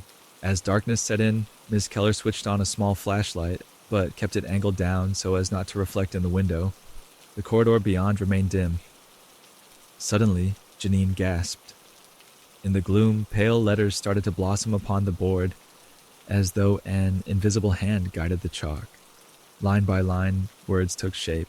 Lesson: being kind to others. Treat classmates with respect. Janine's eyes welled up. "She used to say that all the time," she whispered. "Learning isn't just about books and tests. It's about how we treat people." A soft warmth filled Ms. Keller's chest, and she realized the writing wasn't frightening at all. Instead, it carried the gentle guidance of a teacher who never forgot her calling. Just then, the letters on the board paused. A faint glow seemed to hover near one side of the classroom, forming the outline of a figure. Janine let out a quiet sob, recognizing the silhouette of Miss Fields' hairstyle and posture, though it was too vague to see a face.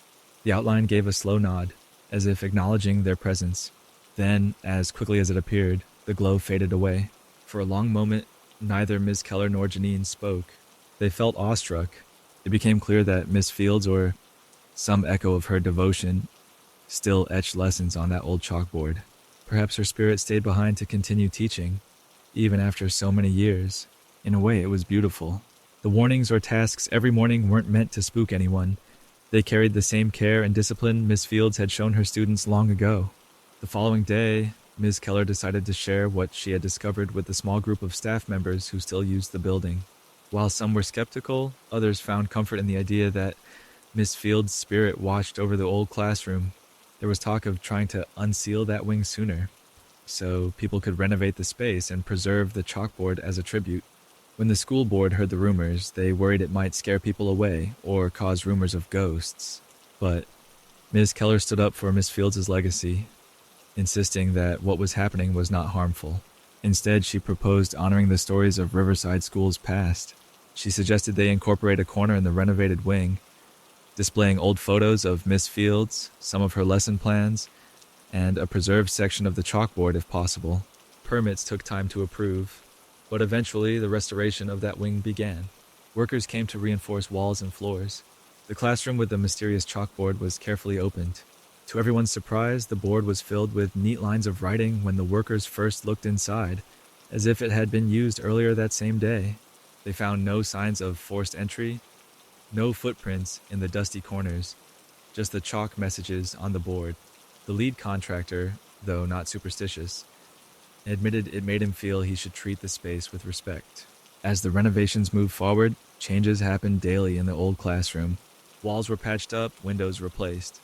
Still, at night, new chalk writings would appear. Often, they were lessons on reading, writing, arithmetic, or even short words of encouragement.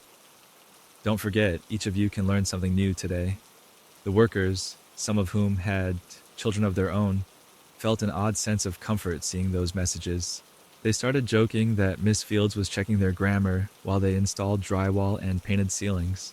Finally, the work drew near completion. The classroom took shape with new floors, fresh paint, and updated lighting. Ms. Keller made sure the chalkboard remained, though carefully framed so that nobody painted over it. One afternoon, Janine dropped by to see it with her grandchildren. She explained how she once sat in a desk in that very room, listening to Miss Fields call out spelling words. Her grandchildren, wide-eyed, ran their fingers gently across the chalkboard frame, marveling that it might still hold secrets. On the final night before the classroom reopened, Ms. Keller visited alone. With a small flashlight, she gazed at the chalkboard, remembering the silhouette.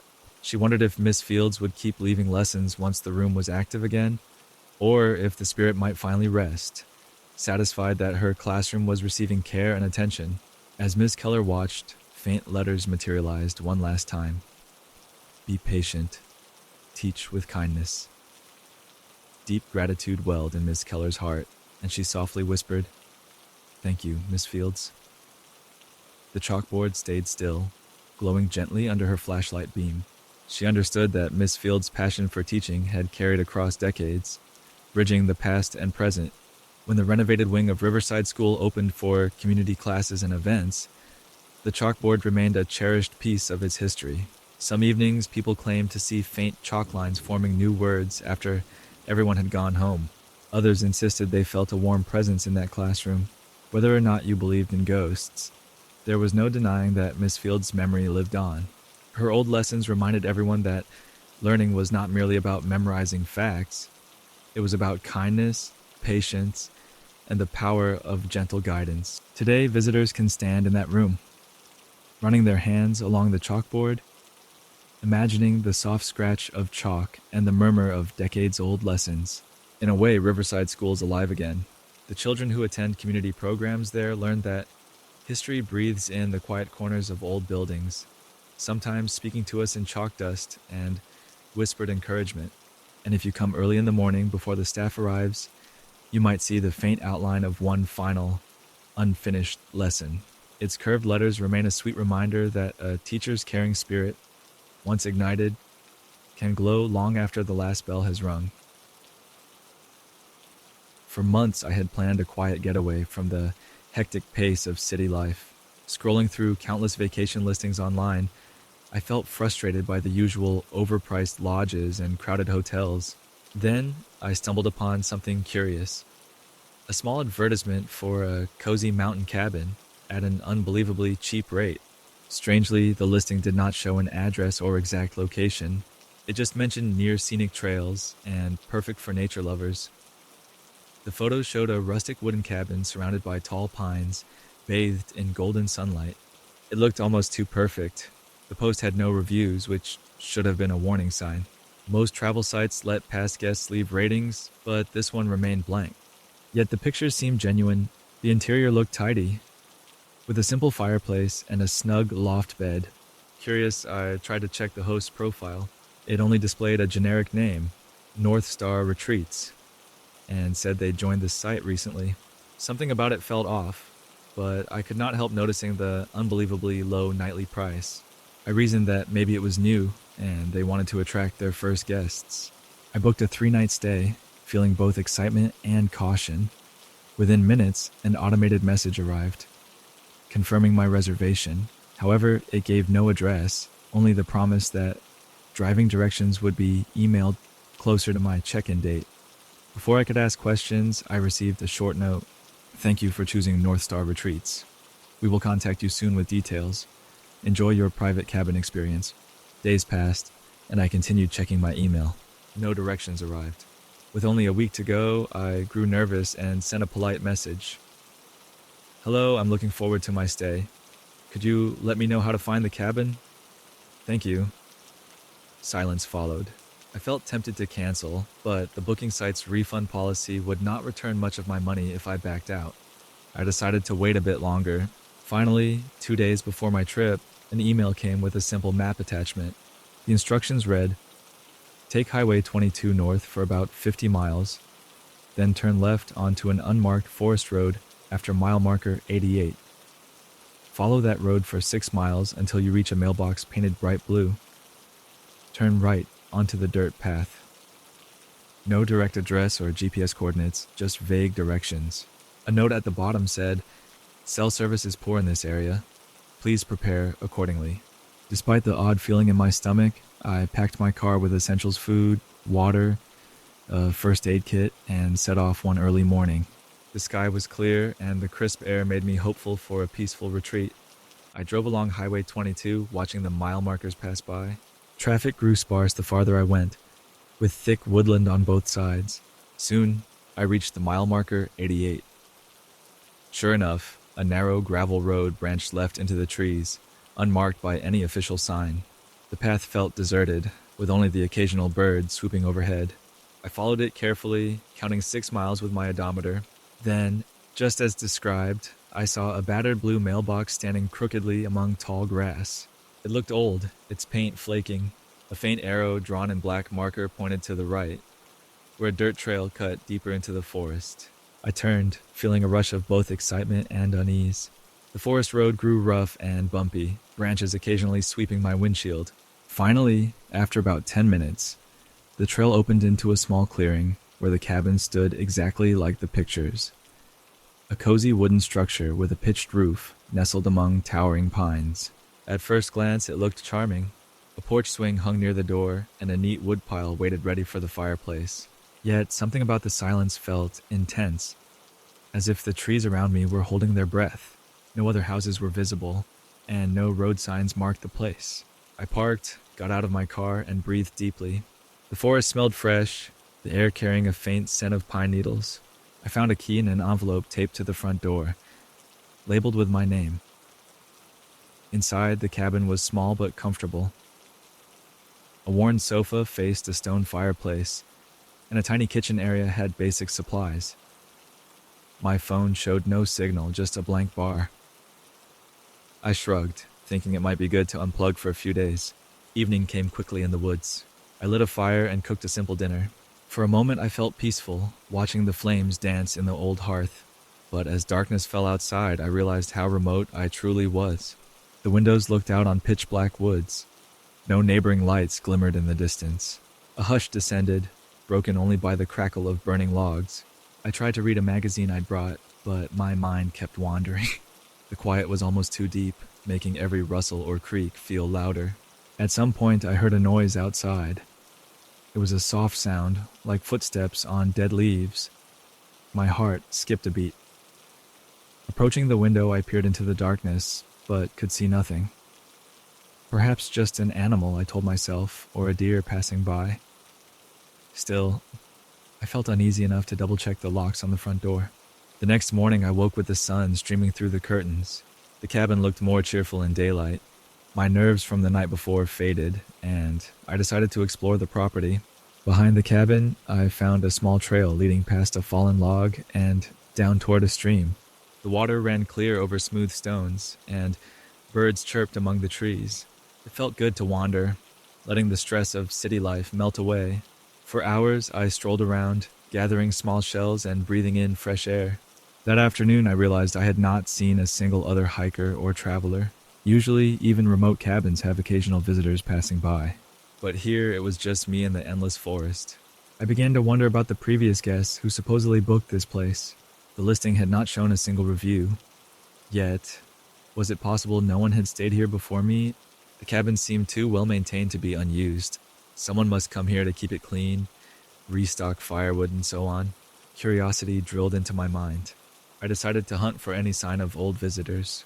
Near the fireplace, I checked the mantel, hoping to see a guest book or notes. Nothing. I opened kitchen drawers. Except for standard utensils, there was nothing personal. No receipts, no leftover grocery items. The bedroom closet was empty, aside from a few spare blankets. It felt as though the place was wiped clean after every stay. Each evening, the same uneasy quiet settled in, and each night I imagined footsteps outside. On my second night, I sat on the porch swing, watching moonlight filter through the pines. A gentle breeze made the branches sway. Then, far off, I heard what sounded like a car engine. My eyes snapped open, and I rushed toward the clearing to see if someone was arriving. But the sound faded quickly. No headlights appeared. Silence returned. Back inside, I decided to write a note in my journal, documenting the strangeness of this trip. I hoped that putting my thoughts on paper might calm me. After scribbling a few lines about the mysterious listing and the unsettling quiet, I turned off the lantern and tried to sleep.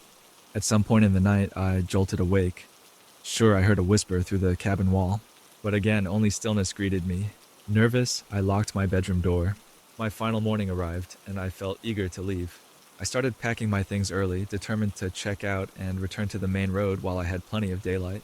Piling my bags into the trunk, I glanced back at the tranquil clearing. For a moment, the cabin looked innocent, like nothing was ever out of place. Yet, I could not shake the sense that I needed to go, and quickly. I turned the ignition key, ready to drive off. The engine made a sputtering noise, but would not start. Heart pounding, I tried again. Nothing. Opening the hood, I saw no obvious problem. The battery seemed fine. I circled the car, checking for a flat tire or any damage only, to find a small cluster of pine branches stuffed around the tailpipe, as if placed on purpose. Worse, a wire under the hood seemed cut. Panic churned in my stomach. Who would do that in such a remote spot? I felt exposed and alone. Grabbing my phone, I confirmed I still had no signal. The forest was silent, offering no help. My mind whirled with possibilities. Had someone tampered with my car? If so, they must still be around, watching. As quietly as I could, I re-entered the cabin and locked the door. My hands trembled. Should I try to walk back to the main road? It was miles through dense forest, and if a stranger lurked, I did not want to confront them alone among the trees. Maybe I could fix the wire myself, but I was no mechanic. As I weighed my options, I caught sight of something out the living room window, spotted movement among the pines. A human shape. Fear crept through every muscle. Instinct told me to hide. I turned off the lights and crouched low behind the sofa. My heart thudded in my ears. The shape passed by the porch, footsteps crunching on old leaves. Who was it? A caretaker? A random drifter? Or something else entirely? They paused near the window, and for a moment, I feared they would look inside. Instead, the footsteps continued around the cabin's side. Seconds felt like hours. I realized the cabin had no back entrance, just windows. If this person tried to enter, I had nowhere to run but out the front door. I clutched a fireplace poker as my only weapon. The footsteps faded eventually, and I gathered the courage to peek outside. No one stood in the clearing. The car sat uselessly, hood ajar. The forest around me felt deeper and darker, though the sun was still high. In desperation, I remembered the dirt trail I'd walked the previous day. It led past the stream. Maybe if I followed it long enough, I could reach a town or find someone. Without waiting another moment, I slipped out the door, carefully scanning the area. Then I dashed toward the trail, crouching low. My bag stayed behind. I needed to find help more than my belongings. Branches scratched my arms as I fled deeper into the woods. I heard no voices, but the sense of being watched clung to me. Every snap of a twig made me flinch. My breath rasped in my chest. Gradually, the path narrowed, blending in with the undergrowth. I pushed on, refusing to turn back. After what felt like miles, I emerged onto a faint logging road, not shown in the cabin's directions. Still no sign of passing cars, but it was a real road with tire ruts. I tried to guess which way might lead to the highway. Turning left, I walked for hours, ignoring my thirst and aching feet. The sun dipped lower, and fear of nightfall drove me forward. Then, as I rounded a bend, I heard an engine's roar. A battered pickup truck appeared. Summoning my last bit of courage, I waved wildly, tears stinging my eyes. The driver braked, looking concerned as I stumbled up, babbling about the cabin and my car. He frowned. Cabin? There's no rental cabin out this way, he insisted. I stammered about the website listing and the directions. The man shook his head. That area is basically abandoned. Some strange folk used to live up there, but it's off any official map. He offered me a ride to a nearby ranger station, and relief flooded me. My whole body trembled as I climbed into his truck. At the ranger station, I told my story to an officer. She gave me a puzzled look when I showed her the website's name and the so-called North Star Retreats. She typed on her computer but found nothing. The brand seemed non-existent. I stared at my phone, still showing no signal. The ranger said she would send someone to check out the location, but I was not sure I could even guide them back to the exact spot. My memory felt jumbled, and the directions from the email no longer popped up on my phone. The listing I had bookmarked was gone.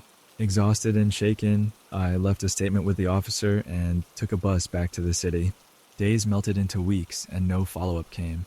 The ranger station never called me, and every time I tried to find that listing, it simply did not appear. Soon I learned from more experienced travelers that rumors circulated about a cheap cabin that vanished from online searches. People whispered about missing tourists who booked suspicious rentals and never returned. Whenever I tried to warn others, my story sounded like urban legend, but I knew the terror was real fresh in my mind every time I closed my eyes. Even now, late at night, I sometimes search the internet for hidden cabin rentals or unbelievably cheap sites, half hoping to see that ad again. A few times I come across posts that mention a quiet cabin deep in the woods, with no exact address, just a set of cryptic directions. Usually the post disappears when I refresh the page, leaving me uncertain if it was ever there. I recall the footsteps outside the cabin, the sabotaged car, and a single question hangs in my mind. Who would set a trap like that, and why? I will never know, but I warn friends to be careful with unknown listings. If a deal seems too good to be true, it might be a snare. After all, not everyone is lucky enough to leave that unlisted cabin and live to tell the story. I first heard about the shortcut on a chilly autumn afternoon, back when I was still new to long-distance cycling. A friend told me it cut several miles off the main route around the lake, passing straight through dense woods. It sounded perfect at first, less time riding in traffic and more nature, but then my friend gave me a serious look and warned that cyclists preferred the longer route. When I pressed for details, he shrugged and said, "Weird things happen on that shortcut after dark. Some folks hear a bell ringing, and they swear it leads riders deeper into the woods." I laughed it off, thinking it was just a spooky rumor, but even he avoided using it. A few weeks later, I felt restless on a Saturday. The air was crisp, and the late afternoon sun glowed through the thinning leaves. With hours before nightfall, I set out to circle the lake on my bike. As I pedaled along the main path, I noticed a small faded sign that read, "Wood shortcut proceed at own risk." The arrow pointed to a narrow trail vanishing between tall pines. Curious, I slowed to a stop. It looked quiet and deserted. I recalled my friend's warning, but reasoned it was still afternoon and the rumors centered on nighttime. So, feeling a rush of bravery, I turned onto the path. The trail started wide enough for two bikes to ride side by side, the ground covered in pine needles. The tall trees blocked much of the sky, making it seem later than it was. Dark shapes of branches twisted overhead. At first I felt excited. I could smell the earthy scent of damp leaves, and birds hopped in the undergrowth. It had a calm, almost comforting vibe, until I thought about how rarely cyclists used it. Then I remembered that strange rumor of a bell ringing in the distance. I tried to pedal quickly, aiming to reach the other side well before sunset. However, the trail soon twisted and narrowed, with exposed roots that made me bump along. Small streams crossed the path in places, forcing me to dismount and step carefully on slippery rocks. Time slipped away faster than I expected. I glanced at my watch and frowned. Nearly an hour had passed, and the woods felt deeper than they should. It reminded me of stories of travelers losing themselves in forests that seemed to stretch on forever. Occasionally, I saw old signposts hammered into the ground, half covered in moss. They offered no clear directions, just a few arrows pointing left or right with no label. The gloom under the tall pines kept me on edge. Part of me longed to turn back, but the path was too narrow for easy backtracking, and I feared I had already come too far. Each time the trail split, I guessed which branch led closer to the main road. The air grew colder, and my shirt clung to me with sweat. I started breathing harder, trying to stay calm. I lost track of how many forks in the path I encountered. The sun sank lower, painting the sky in streaks of dusty gold. My stomach tightened with worry. Daylight was fading, and I hadn't seen another soul on this shortcut. Memories of that rumor made my heart flutter. The mention of a bell. Why would a bell ring in an empty forest? Another half hour passed. The trees thickened, and I spotted no obvious route out. Anxiety pushed me to pedal faster, ignoring the ache in my legs. Suddenly, faint and distant, I heard a sound. A gentle ringing, like a small bell being struck once or twice. I braked, heart pounding. Silence followed, broken only by my own labored breathing. Maybe I imagined it. Then it came again, slightly louder, a soft ting ting. It carried through the still air. My hands trembled on the handlebars. The rumor popped into my head, a bell guiding unsuspecting riders deeper in. This could be a coincidence. Maybe the bell belonged to a hiker's dog collar or some lost campsite wind chime, but something about it felt eerie. A chill ran down my spine, and I realized the path ahead curved sharply. Beyond that bend, the woods looked dark. The bell sounded once more, and part of me wanted to turn around, but I'd traveled so far that going back would be grueling. I tried to focus on rational thoughts. It's just a random noise. Shaking off fear, I continued, following the path. The trail wound around large rocks and thick ferns, and each time I hesitated at a fork, I heard that little bell in the distance, almost as if encouraging me forward. The more I listened, the more it seemed to shift locations, always remaining ahead, never behind me. My breath hitched. Deep shadows lengthened on the ground, and the trees formed looming shapes against the slowly darkening sky. The ringing grew clearer, although still faint, and a strange calm washed over me. It was like the bell's gentle tone soothed the panic in my mind, coaxing me to keep going.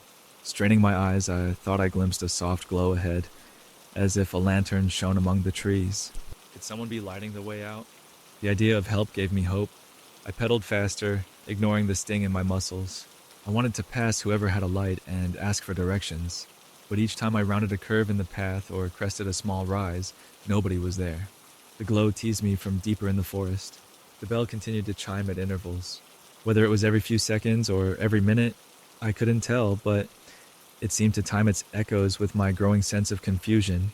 The trail no longer looked like a standard bike path at all, just a series of worn tracks weaving around massive roots. Broken branches littered the ground. The entire time I didn't see a single sign of human life. No footprints, no tire marks, nothing. As the sky grew more purple than gold, I slowed to a stop and stared into the dimming woods. My heart pounded. I realized I was lost, with no phone signal and limited daylight left. The worst part? Another ring of that bell echoed through the silence. This time it felt closer. Goosebumps prickled my arms. Taking a breath, I tried to calm my nerves. I'll just keep going until I find the main road, I told myself. If the path forked again, I'd choose the route that seemed most traveled. That was my shaky plan. The next hour seemed endless. The forest grew darker, and I kept hearing quiet rustles in the undergrowth, as if something moved at the edge of my vision. The bell sounded occasionally, no longer distant, but not quite near. My throat felt parched, and I regretted not bringing extra water. It was odd. The forest that once seemed calm and natural now felt suffocating, as though heavy shadows pressed in from every side. Then something changed. I saw a faint flicker of warm light filtering through the trees. It was not the flicker of the setting sun, but more like a lantern's glow, swaying gently. My heart lifted. Maybe a cabin or a house was near. Where there was a house, there might be help. I leaned my bike against a tree and decided to approach quietly on foot, worried it could be a private property or something else. Step by careful step, I made my way toward that glow, branches snapping under my shoes. The bell rang again, louder this time, almost overhead. Startled, I glanced around, but I saw no bell or person carrying one. Instead, as I peered through a gap in the pines, I spotted a small clearing. In it stood an old wooden structure. It looked more like a weathered shed than a house, with missing shingles on the roof. A lantern, mounted on a post outside the door, provided that glow. Its flame danced slowly in the light breeze. My instincts told me something was off. The place seemed abandoned. The windows were boarded up, and the wood looked blackened by many seasons of rain. Yet the lantern was lit, as if someone had just placed it there. The bell chimed once more. It made me jump. It sounded so near, but I couldn't see it hanging anywhere. The entire clearing felt unnaturally still, no bird calls, no insect chatter. I considered turning back, but my body refused to move. Something about that lit lantern drew me in. Maybe I could at least check if there was a phone or some old radio inside. With shaky steps, I approached the structure. The door hung slightly ajar. I gently gave it a push, expecting a creak, but it swung open silently. Inside, the air felt stale, thick with dust. Faint moonlight through gaps in the boarded windows helped me see a small table and a few empty shelves. No sign of a phone, just spiderwebs shimmering in the corners. A rope hung from the ceiling in the middle of the room, and attached to that rope near the rafters was a small iron bell. My heart skipped. That had to be the source of the sound. But it didn't move, not even a sway. I stared at it, waiting. Could the wind have rung it? Then, out of nowhere, a light tap seemed to strike the bell, and it gave a soft chime. I stumbled back in alarm. No one else was in the room. The place looked barren. The bell rang again, a gentle ting. Despite no visible cause, it kept sounding in slow intervals. I nearly backed away and ran, but curiosity locked me in place. My pulse raced as a new glimmer in the corner caught my eye. A battered wooden chest lay there, half covered by an old cloth. On top of it was a dusty metal box with an open lid, revealing a handful of tarnished bicycle bells, each one different in shape and color. My stomach tightened. Why would someone store random bike bells in a creepy shed? Behind me, the rope bell continued its soft chiming, as if urging me to notice something. On the wall, I made out faint markings, lines scratched into the wood, perhaps tallies or names. I stepped closer, wiping away dust. Names were carved there: John, Marisa, Pauline, Luis, and many more. Next to some names were dates. Each date was many years ago, or only a year or two back. My breath caught. They might be the names of riders who took the shortcut and never reappeared on the main path. The rumor about guiding riders deeper in echoed in my mind, now horrifyingly real. The cyclist bells in the box seemed like grim trophies. Fear turned my arms and legs to ice. The bell overhead chimed again, almost as if laughing at me. I had to get out. Tearing my gaze away, I hurried outside, ignoring the lanterns flickering. The night was dark by then, the moon hidden by clouds. I grabbed my bike where I left it, heart pounding. Every fiber of my being screamed to flee. At first, I couldn't remember which way I'd come from, and the forest was one large shadow. But anything was better than staying in that clearing. I pedaled like mad, half blind in the darkness, my headlight only cutting a narrow beam. The bell's sound seemed to chase me, though that might have been in my head. I forced myself to keep going, ignoring branches that whipped my face. I had to find some sign of civilization. My pace was frantic, sweat dripping into my eyes. Roots and rocks threatened to topple me, but I pushed through. After a torturous stretch, I glimpsed a faint glow like headlights. With renewed hope, I guided my bike toward it. Suddenly, I broke out of the woods onto a small side road. A car approached, and I nearly collapsed in front of it. The startled driver slammed the brakes, rolled down the window, and asked if I was hurt. I could hardly speak. My lungs burned and my mind spun. All I managed was, "Take me away from here, please." The driver helped load my bike into the trunk and drove me toward the main highway. In a rushed, jumbled explanation, I mentioned the shortcut, the bell, and the eerie shed. He gave me a wide-eyed look and said I was the second or third cyclist he'd seen this year emerging in total panic. He'd heard rumors about a strange patch of woods near the lake, but never believed them. Eventually, he dropped me off at a nearby town. I thanked him, though my body still shook with residual fear. Over the next few days as I recovered, I tried searching online for details about that bike path. Shortcut missing persons reports, old news articles. I found nothing concrete, just a few vague forum posts where writers mentioned hearing an odd bell or feeling lost in those woods. Some claimed to have turned around in time. Others said they found a random battered building. No official records existed to confirm the building's presence. For a while, I considered going back in daylight with a group or letting local authorities know. But the deeper my fear settled, the less I could stand the thought of returning to that eerie place or that dreadful bell. I told a couple of cycling friends about it, including the one who first warned me. He shook his head and whispered, "That's exactly why no one uses that path. It never ends well." I still bike around the lake sometimes, but I stick to the main roads, no matter how crowded or long. Even in bright sunshine, if I see the sign for that old shortcut, I feel my stomach twist. I can't forget the ghostly ring of that bell, the battered chest of bicycle bells, and the names scratched on the wall. Each time I pass the sign, I pedal faster, as if something might chase me. I join the others who refuse to talk about it too much, quietly warning newcomers, "Don't take that turn off. The path looks like a shortcut, but it's not worth it." If you hear a bell, don't follow it into the woods. Rumors still spread about the turnoff. I've heard some say the forest is cursed, that an unseen presence lures people to their doom. Others believe a hermit or deranged individual set up traps. No matter the explanation, the result is always the same. After dark, a distant bell calls unsuspecting riders deeper into the twisting paths, leading them to that old wooden shed and the dusty chest of bells reminders of others who never found their way back. Now, whenever I see new cyclists around town, I quietly advise them to steer clear.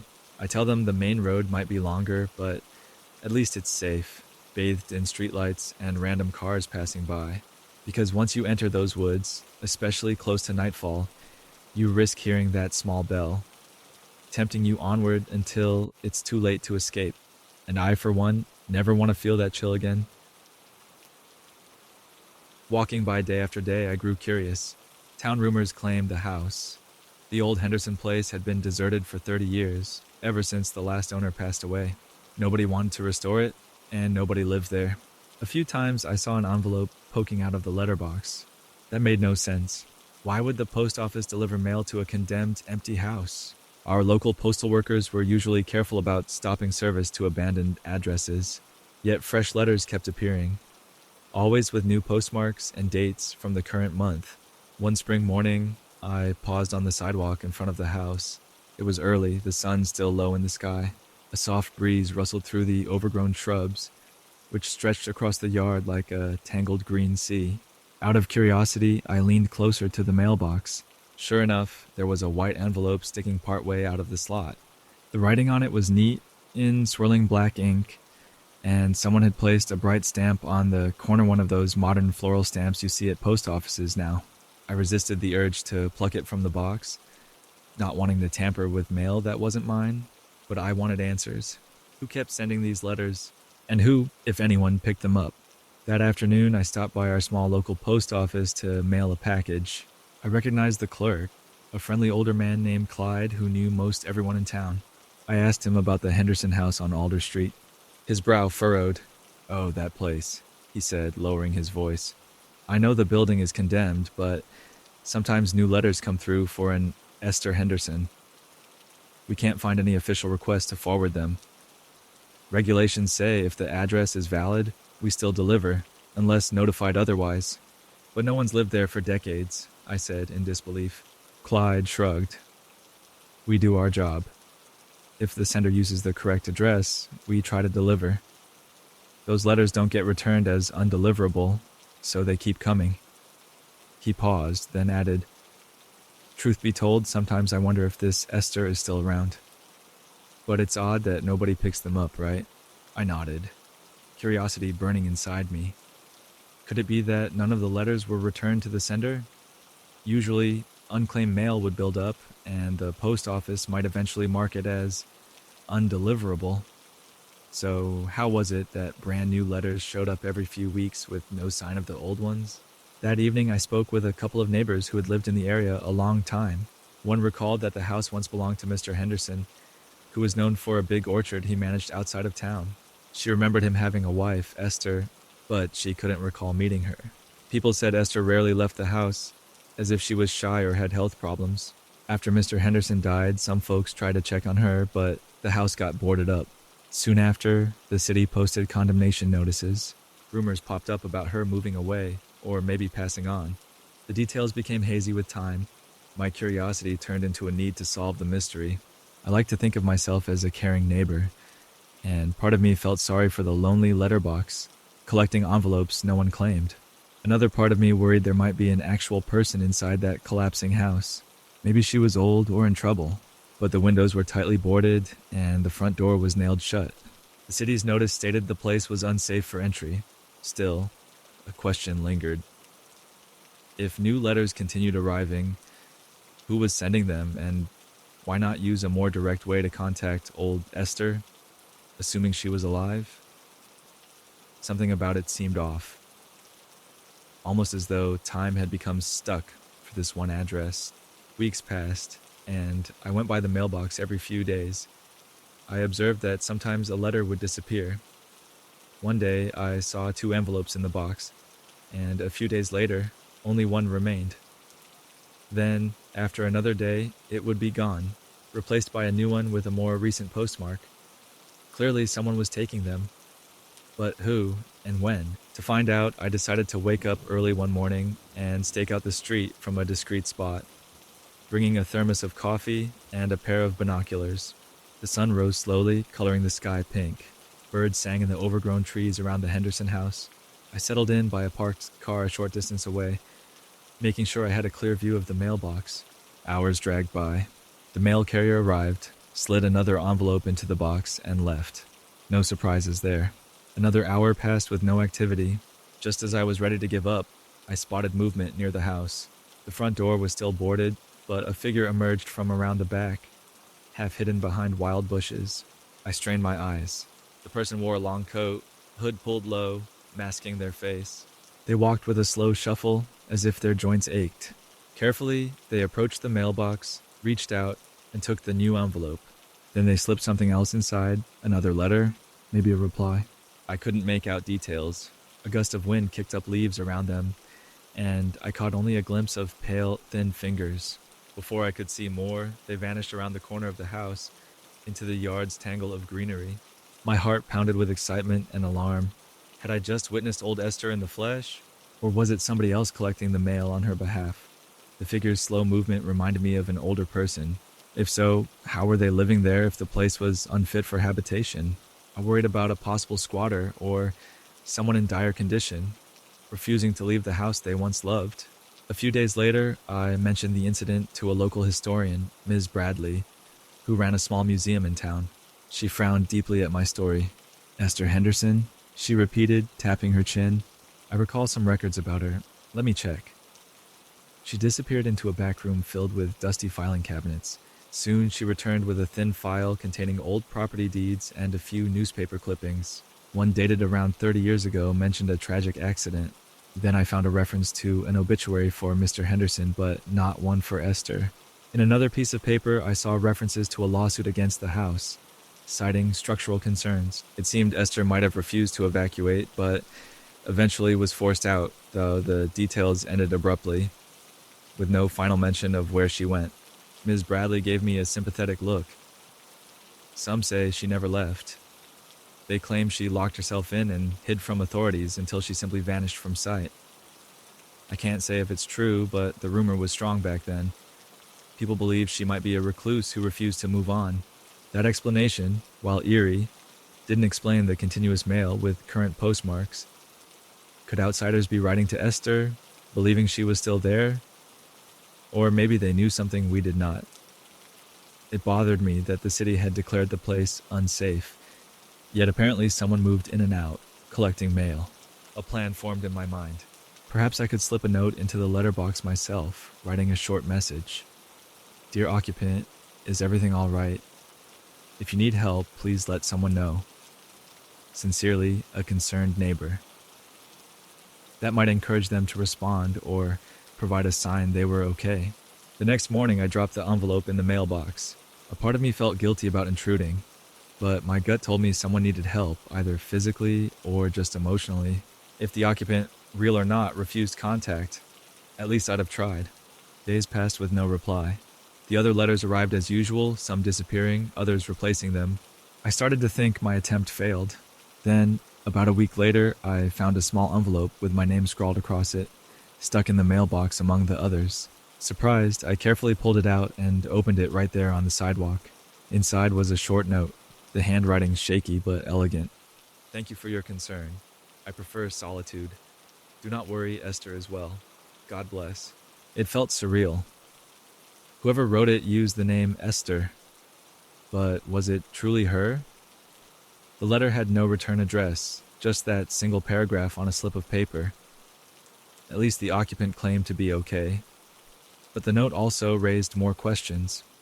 Why maintain a mailbox for decades, collecting mail from unknown senders, while living in a house condemned by the city? I decided to contact the local building inspector, Mr. Gupta, who oversaw structural safety. He confirmed the Henderson house was indeed listed as unsafe. Floors rotted, roof partially caved, and the living conditions judged unfit. He He brushed off the possibility of someone staying inside. If a person were living there, they risked the entire building collapsing. It's not locked from the inside anyway, no way to board up everything if you're stuck inside, and the city check last year showed no sign of squatters. He promised to investigate, but sounded skeptical. Following that conversation, weeks went by, and nothing changed. The mailbox kept receiving letters, each with fresh dates. I sometimes stood by in the early morning, hoping to glimpse the hooded figure again. Then, one dusk, as I headed home from work, I turned onto Alder Street and saw a rare commotion at the Henderson property. A police car and city utility truck were parked outside. A small knot of neighbors stood at the curb, watching. Red tape lined the walkway. My pulse quickened. Maybe they were demolishing the place at last, something the city threatened to do for years. Approaching, I recognized Mr. Gupta, the building inspector, speaking with an officer. I overheard bits of news. No sign of forced entry. Interior completely unsafe. Must proceed with scheduled teardown. Sounded like the city planned to finish this once and for all. But how would they handle the occupant, if there even was one? I had to step away when the official typed up a notice, pinned it to the fence, and announced that demolition crews would arrive in a couple of weeks. Standing among the small crowd, I caught the worried voice of a neighbor. "What about the mail? It still comes every few days." Another man muttered, "We never see who picks it up, unless you count ghosts." The next day, I found a fresh letter in the box. This time I took a bold step and checked the return address, hoping for a clue. It read simply, Ms. G. Henderson, Redwood Post, West County, with no street number. That was strange. Henderson was the same surname. Was it an extended family member? Redwood Post was a small town about an hour away. Possibly a relative writing? If so, did that relative know the rightful occupant was about to lose the house completely? As the demolition date crept closer, I felt a growing sense of urgency. I wondered if the occupant, Esther or anyone else, understood what was coming.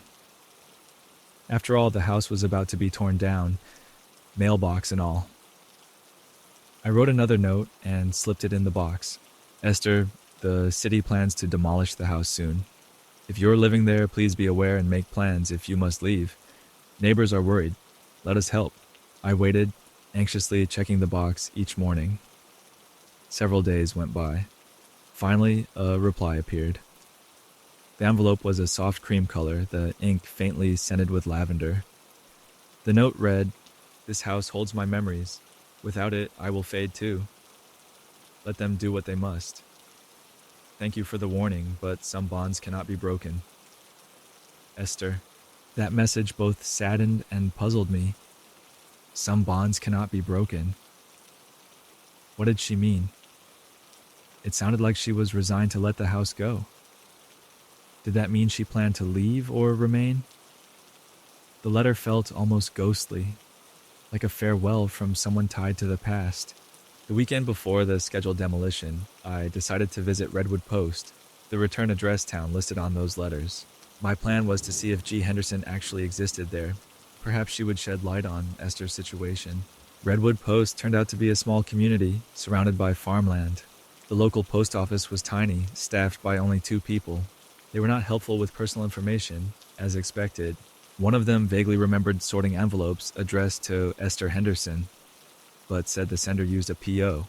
box and never visited in person, always dropping off mail in the external drop slot. Feeling stuck, I returned to town. The day of demolition arrived. Neighbors and a few curious onlookers gathered again outside the fence. The city crew set up heavy equipment. Just before they started, I saw that the mailbox was still firmly bolted to the porch column. A city worker walked up, checking the perimeter, and he finally pried the mailbox off the wall to keep it from interfering with the bulldozer.